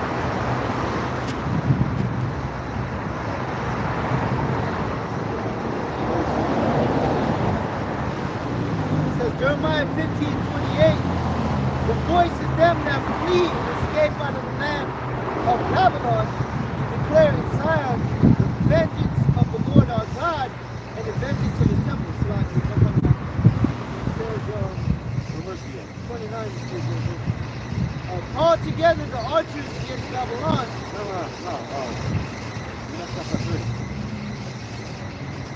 Oh, okay, yeah. Jeremiah 50:30. Therefore shall her young men fall in the streets, and all her men of war shall be cut off in that day, said the Lord. Right. Cut off. A lot of people die out there, especially when the missiles hit, man. Alright? When Yahweh returns, okay? This ain't gonna be a win-win for America, man. Nothing to be proud about. The sport that America will be drawn into, the sport that you're not gonna win. Okay? Go ahead. And it says, behold, I am against thee. Hold thou most proud, said the Lord Yahweh of hosts. For thy day is come, and the time that I will visit thee. Now the Lord gonna visit you. He's gonna visit you with judgment, fire. He ain't gonna be peace. He ain't gonna rain, visit you with blessings or gifts. He's coming down to bring judgment. Alright? That's exactly what Yahweh is gonna do. Judgment on the so-called white man, man. Judgment on so-called white man, judgment on people, man. Fine, that's right. Getting with trying to take the trouble, you know? Martial law, presidents, all these people that prophesied before Prophet Moses, you know? Yeah, because those things are going to happen before this place is destroyed. Alright? Scripture says he's going to come down with great wrath because he knows he has a short time. The Lord going to put that wrath upon him. You know, so he's going to come down before he gets his ass, beaten by the Lord. There's going to be so much shit that people are going to have to deal with, man. That really big creatures and all that. So all this destruction is going There's going to be so much shit that's be happening that if you don't have that knowledge and wisdom, you're going to literally lose your fucking mind. You're literally losing, man. You got World War III, you got war over here, you got famine, all this chaos, all this anarchy in the streets. Crazy time, man. That's why it says Daniel that time has come has never happened since there was a nation. There's just so much shit happened, man. These are plagues. It's like a domino effect. You play dominoes, you drop one. Once behind it all fall. So that, like the same scripture, that Michael had to stand up for the people. Michael the archangel that protect the left. That's why I said wisdom and knowledge is the ability of that time. That's like we said when the Lord said when he was going to say, let all this stuff is the word of truth. That smooth thing. These false prophets out there. Tell you that evil time is coming. The kingdom is at hand, right?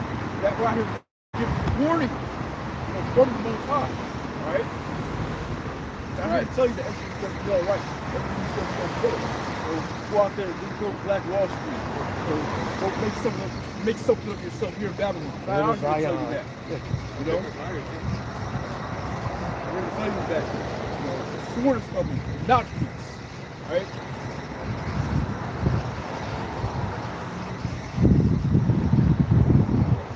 Oh no, continue on.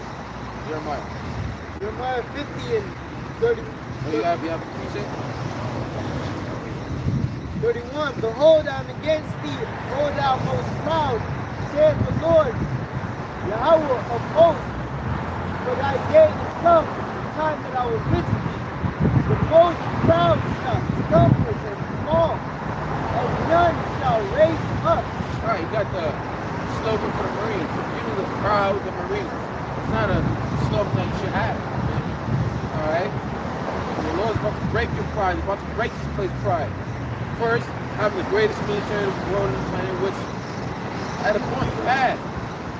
But just like the Roman Empire, how you spread your how they spread the military thin, and now got them weakened. All right, look what's going on with America. Their military spread out thin, man. They have bases all around the world.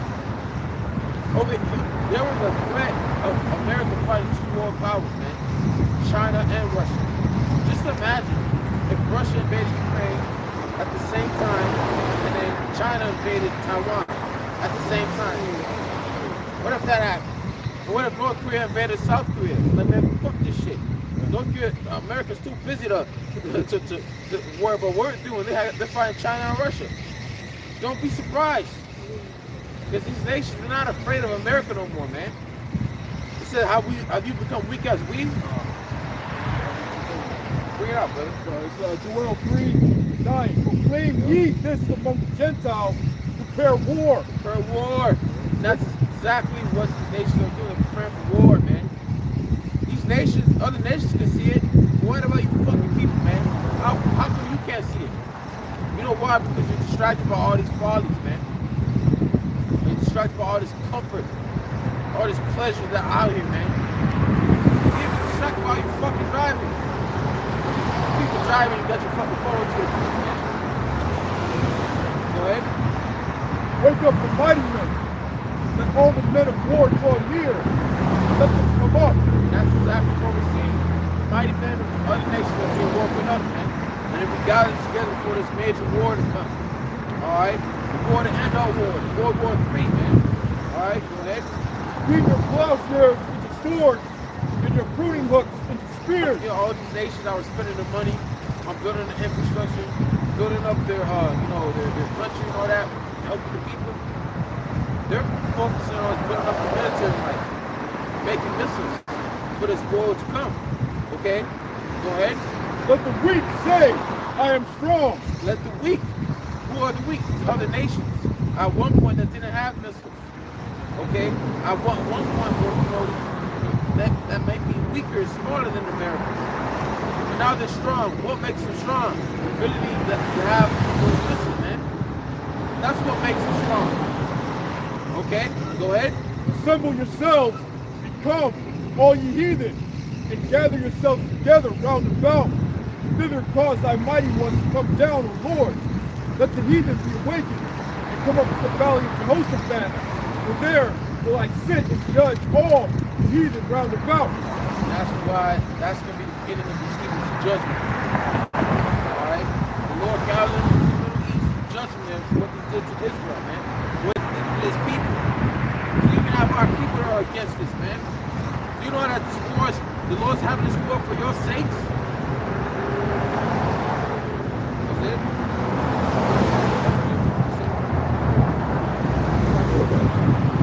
So all these nations that are now, they're not afraid of America. They're not afraid of America no more, man. They see America going down the drain. They see it falling. They see your president weak. They see the inner circuit fightings that you have, man. When the scripture says a nation, the kingdom divided against itself should not stand. Not only is Esau kingdom divided on America and Russia, but America itself is divided. America itself is divided, man. That's why you have a civil war. Okay? Other interstates are going to just say, fuck the president, it's going to do our own thing. Like in Texas, they do their own thing, man. You know? They have their own energy system. They pretty much do their own thing. Pretty much, they've been trying to secede from America for a long time. So, hey, that's what I said, yeah, civil war. It's something that people have to deal with real soon. So enjoy your comfort quickly while it lasts. Because all it takes for one major event to take that all away. Like Jeremiah chapter 50, verse 32. And the most proud shall be stumbled and fall, and none shall raise him up. And I will kindle a fire in the city, and it shall devour all round about him. you have fires that will start off throughout all the chaos. You have already how it's shot going to set up to come back to bring fire to this place. And ultimately you're going to have the missiles, man. Alright? It's going to bring fire and set this place into one big lake of fire, man. Okay? It says, thus saith the Lord of hosts, the children of Israel and the children of Judah were oppressed together, and all that took Right. them. Southern kingdom, Judah, Benjamin, Levi, all the way to the northern kingdom.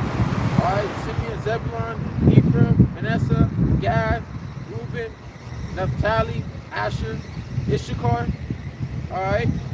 You oppress these people together, man. This is a place where this place was set up to destroy the so-called Negroes, Latinos, Native Americans, and Native Seminole Indians, man. This is a place where Esau tried to get rid of us, man. Through food, through drugs, through gang violence. Constantly oppressing the Lord's people. Even the way you got this land, you slaughtered the Lord's people. There's been a lot of blood of the Israelites, even to this day. The blood is not stopped. Yet more blood to come. And as it is written, the only way that this place can be cleansed is by the blood of him that shed it. And this is why this place must be destroyed. So what the hell is wrong with you Israelites? What the hell is wrong with you Israelites that want to build a place here ourselves as a punishment? A place that's not your rest. A place where you get no respect. No matter your status here, man. You got fucking money living in these hills. Esau would never respect you. Esau still look at you like you're a fucking nigga. But yeah, our people want to be here, man. And that's why you want to be here. You're gonna be here when the missiles come. You're gonna feel the weapons of the Most High nation. Because when Esau brings in that paragma, a lot of you Jakes that have a life here in this place, you're gonna try to seek to save your life. What's gonna end up happening? You're gonna lose it. You're gonna fucking lose it. Right before the missiles come. The Lord's gonna open up your mind, open up your eyes to see. And you're gonna see everything about yourself. You're gonna know all your sins. You're gonna know why. It's not like you're not gonna know why this is happening. You're gonna know why. The Lord's gonna open up your mind to see it, like it's mentioned in Isaiah the 6th chapter. And you're gonna be howling for vexation of spirit. You're gonna be so sad. You're on your fucking knees, mourning. Why did I just listen? Why did I just take time to repent? But instead, these people may tarry. Now is not the time to make tarry. make terror to turn to the Lord. Now it's time to seek Him, because we can see that doors of mercy is closing real soon. What the fuck are people gonna do about it? What you gonna do when the doors of mercy close on you? How you gonna feed your family? How you gonna be protected out with the war? Y'all question my shine with you, you're fucked. Simple as that, you're fucked. You're through.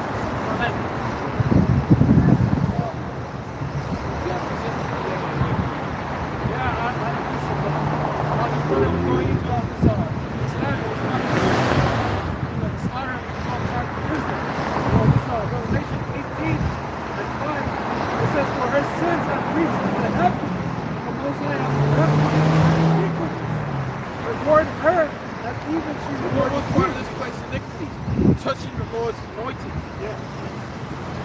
Why didn't the Lord, when this Psalms 105, where it says, I think 15, to touch not my anointing, do my prophets no harm. And what did he do with the conquistadors during the settlers came to this land? They slaughtered our people. All right, the northern kingdom, you know, they took the southern kingdom from the outskirts of Africa, and they enslaved them and brought them over. All right, and brought it like a great slaughter to our people. Go ahead. Verse 6. So it says, reward her, even as she rewarded you. So how do you reward us? How do you reward the Native Americans when they taught you how to survive in the cold? What you do to them? What you do to the so-called Negroes? What you do to the so-called Latinos? What you do to them, huh? You oppress them. You slaughter them. You raped our women. You took our lands. You hanged us. You burned us. You cut off our body parts. You used us as bait for the alligators. Alligator bait. We had dogs maul us to death. You accused us. Whipped us. Beat our heritage out of us. We're going to do the same thing, but in righteousness, though. Because there's shit that you did to us in wickedness, man. Cut off our nuts, our dicks, man, our penises, man. Sex trafficking little kids, man, little girls, little boys. Cut off our body parts. Burned us. Yeah, you use Joel 3 says use us as harlots. You Edomites got a lot of shit to pay for. It don't fucking matter if you try to erase it from your history books. You cannot erase it from heaven. Yahweh Shema shall remember all your works. That was all punishment for us, you know. We went off. Hey, most nice stuff for that nation.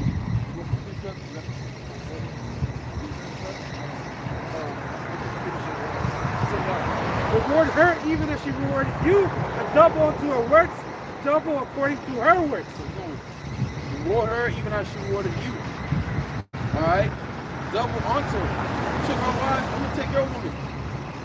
The righteousness though.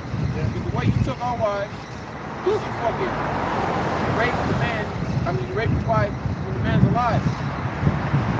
Alright? You don't kill the man. When we come down, when that new Jerusalem comes down, alright, we establish order on earth. You see a pretty Edomite woman, she's taking a third man. That's if you want to. That's righteous.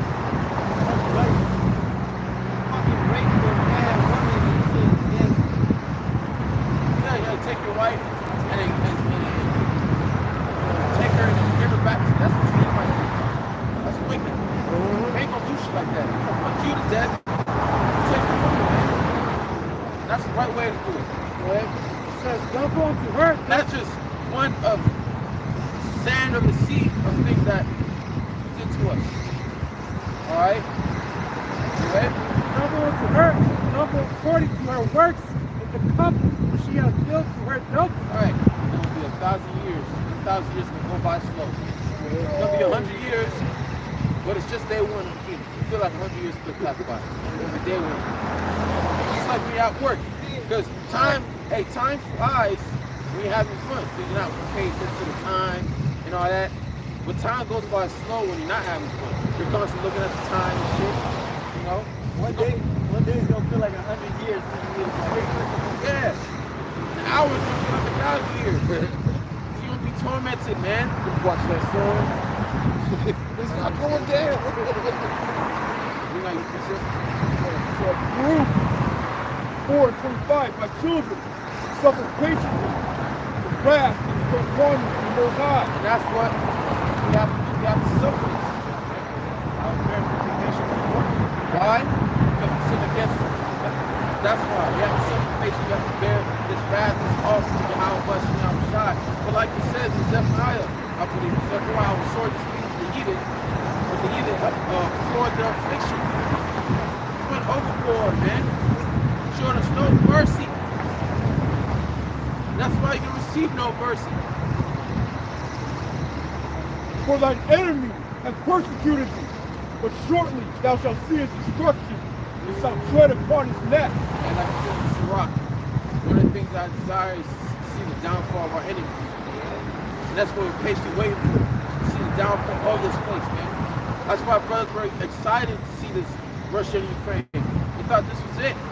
Then what happened? The apostles made videos on it. Apostle Bar, he made a video on it the same night it happened. Other brothers made videos on it because prophecy starts to take place, man. But we're just too excited. We just want to see this man take it down, man. We just want this place over already, man. Because this place is wearing us down, man. Every aspect and every level. The only thing that's keeping us up is the spirit of Yahweh now shine. Because you people are chasing the bag, trying to live it up. That's wearing your souls down. We're just maintaining, trying to survive until the Lord saves us, man. Until it's time, okay? God, we're tired of being at the bottom, man. We have this kingship mentality, rulership mentality, man. We want to be put back in our rightful position, man. As a special people above all other people. We're royal people, like I tell my family. Hey, we're royal people, man. So act like this. Do this, don't do that. We're royal people, man. We're royalty, man. Not a bunch of bastards that go inside the nation. We can give it to us. Word is good. Scripture, man. Hey, but like, the other nations look at us as niggas, no respect, even the stereotypes, and that's the person. Go back to that Jeremiah. Jeremiah chapter 33, from 15 to 33. But thus saith the Lord of hosts, the children of Israel and the children of Judah were oppressed together, and all that took them captive held them fast. They refused to let them go. Get the law on Steve, man. It's still following his head. They're in the spirit of Pharaoh. Right. And we're in the spirit of Moses. Let my people go. You don't want to let the Lord's people go. You know, that's right. With Pharaoh, why did the Lord take down Pharaoh and his army? Because they didn't, the brother said, they didn't want to let his people go. It was all to show the power of Yahweh and Yahweh. So just like how Esau don't want to let us go, Esau wants the slaves, wants us slaves forever. That's why he's going to brand his slaves with the paragon. Okay, he's going to brand their slaves with the paragon because even though they don't try to kill a lot of Israelites, they know that we're descendants, and they know they can't kill us all off. That's why they're going to have that paragon, make us slaves. That's part of their plan. They're not going to accomplish it. And what it says in the scriptures, when they're about to fill their belly, the Most High shall bring the spirit of his wrath upon them. And that's exactly what's going to happen. That's why the least going to hide themselves among them, man.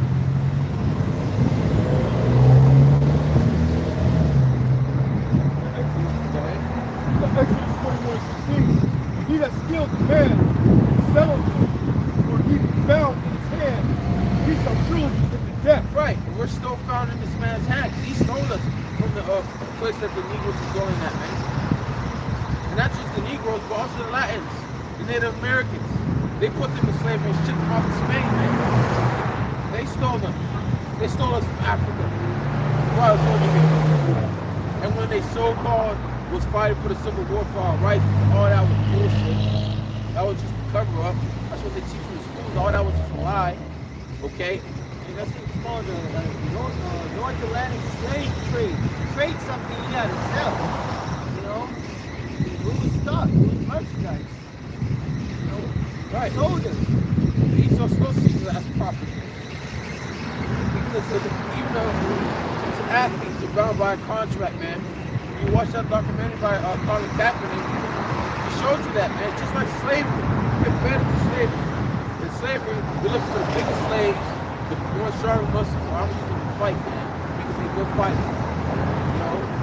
Or, you know, he compared to fucking slaves. They're still slaves, man. We're still found in this man's hands. Here it is, June 19th. We're supposed to be free, right? What makes us free? The truth. Which a lot of our people don't have. Because you're mentally enslaved. You're mentally in bondage. You don't know who the fuck you is, man. But this truth that is given to us by Yahweh Shai is what makes us free. We're free of mind, even though we're still in this captivity. We still have to go to work. We still have to be subject to payments. We still have to deal with this bullshit in everyday life. This is not life.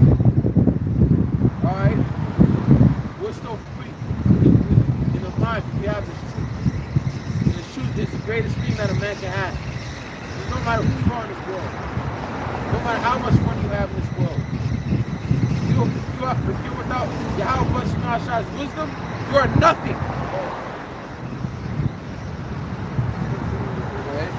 Isaiah 14 in chapter 4, it says that thou should take up this proverb against the king of Babylon and say, how had the oppressor ceased, the golden city ceased? America. Hey, man, you got people, other nations literally thought that this place was literally covered in gold. That's how my parents were, man. They came over here and they thought America's glory days. America was good, you know. America's better off than these other third world other countries, man. You know? But now, being in America so wow, they want to go back. This is fucking place. That's why these other nations, they come here, they make their money, they want to go back, man. Okay. This place, oppression of this place never cease. Only way it's going to cease is when the Lord pull this man out of rulership and do this man. It's all going to be slaves here to fucking death in this damn knowledge. Yeah. There's nothing for us here, man. Nothing. What's there for our people? That benefit us, our people? Ain't no fucking peace, it's war. See what we're talking about? The spirit. People want peace. Ain't no fucking peace. It's war, man. It's time for war. It's the time we're living in. You don't understand? You want to say peace because you're in America. And right now you're comfortable. You're able to ride your bike freely. You got to worry about being bombed. You got to be worried about your children being dashed to pieces. Or your wives being ravaged. You got to worry about that right now. But real soon that's coming. It's all about to change, man. 1 Thessalonians 5:3, for when they shall say peace and safety. And that's what I said, like that guy. Peace, peace. What right does you don't mind have to say about peace? Yeah, what about forefathers? Did you show them peace? Did you show them love? Go ahead. Then sudden destruction. It says, for when they shall say peace and safety, then sudden destruction cometh upon them. And that's what we're about to witness. Everybody's not peace and safety mode. You know? It's so easy to talk shit about other countries and all that. Because you're comfortable. Ain't nothing happens to you yet. The best belief when it comes here, it's gonna be worse. Because people are not ready for it. People depend on this stuff. Depend on these grocery stores. But what about you? Don't you live here? Don't you live in America? Don't you go to grocery stores? No, we don't help places. We're gonna depend on your house, Shai, man. We're not gonna go to the enemy for one of all things. Wasn't the Lord to provide for his people in the wilderness? Even for their own grateful ass, the Lord gave them bread. They wanted chicken, quail. The Lord ran quail. Then the Lord provides. Didn't it say in Deuteronomy 8 that our feet did not wax old upon us, our clothes? Well, as for you other people that have no faith in the Lord, that read these things, think that are skip to your mind, you know, you don't think that these things are going to happen again? Miracles are going to happen again? You're going to be in sorrow. You're going to be begging for help. You're going to be losing your mind. Right?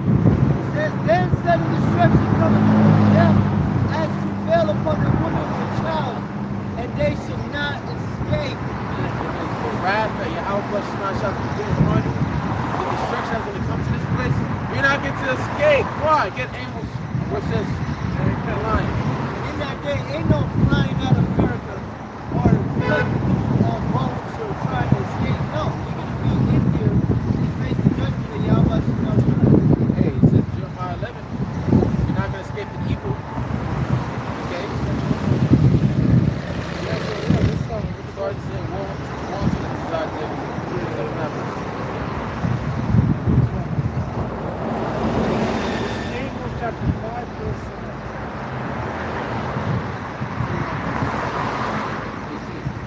18. So Amos 5 and 18. It says, woe unto you that desire the day of the Lord. Now, I want the Lord to come back. You have no idea what's going to take place before the Lord returns.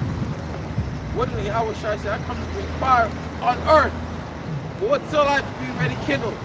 All the destruction, all the chaos that's going to already be happening, man. The Lord's just not going to appear right now.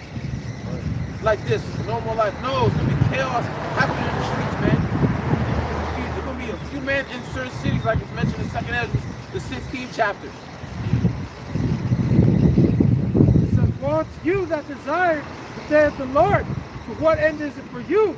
The day of the Lord is a darkness and not light. The day of the Lord is darkness and not light, especially for these so-called white people. That's Fucking right. Edomites. Right. All right? So verse 19. It says, as if a man did flee from a lion and a bear pit. Yeah, because like we mentioned earlier, there's so much shit happening around the world, let alone here in America. You escape one thing, just went to something else. What it says, 2nd Ezra? Those that die by the sword, those that escape the famine, well, let's get it. Those that escape the sword, they say, oh, it's better to die by the sword.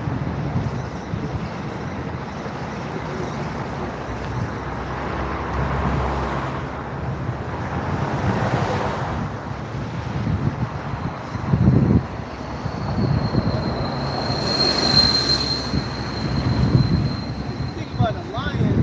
What? A bear is worse than a lion. So you escape a less dangerous situation, which is a dangerous situation, into a more crazier dangerous situation. 2 Ezra 16:22. For many of them that dwell upon the earth shall perish from famine. All right, because famine is coming here, man. Real soon. Ain't gonna have no more Chipotle, no more Starbucks, no more food at all. It's not like ain't gonna be no more food. It's just there's gonna be no more access to it, man. Because there's gonna be food, all right, but Esau's gonna have control of this, the government, and they're gonna give it to whom they want. They're gonna probably give it to people that have the prerogative. That's if they want to, you know. You can't trust the devil. Go ahead. And brother, shall escape from under the sword, shall the sword destroy. Hey, because you have people that have doomsday preppers that are preparing for days like doomsday, day of judgment, day of wrath, preparing for famine and anarchy in the streets.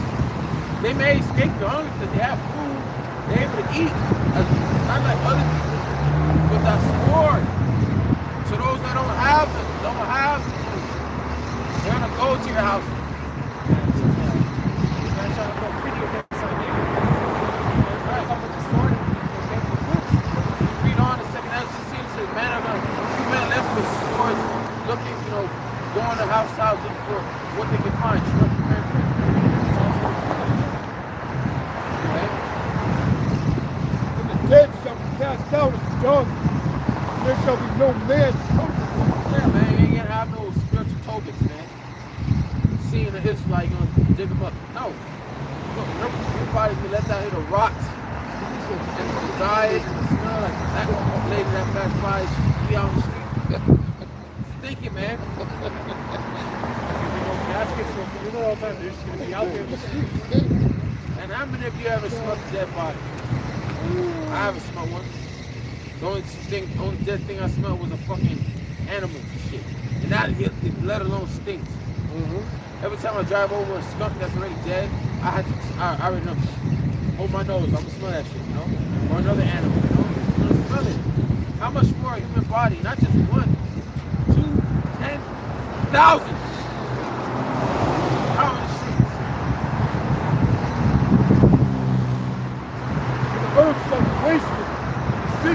cast down. There shall be no man left until the earth and sow it.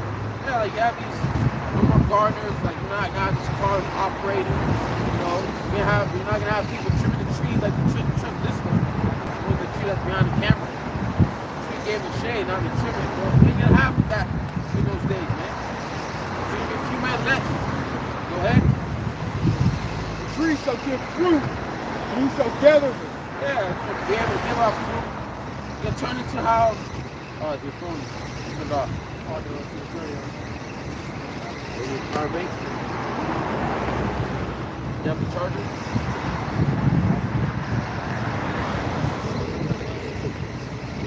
Hey, toss a point. Since they remove that thing, you're gonna have to hold it off the shop.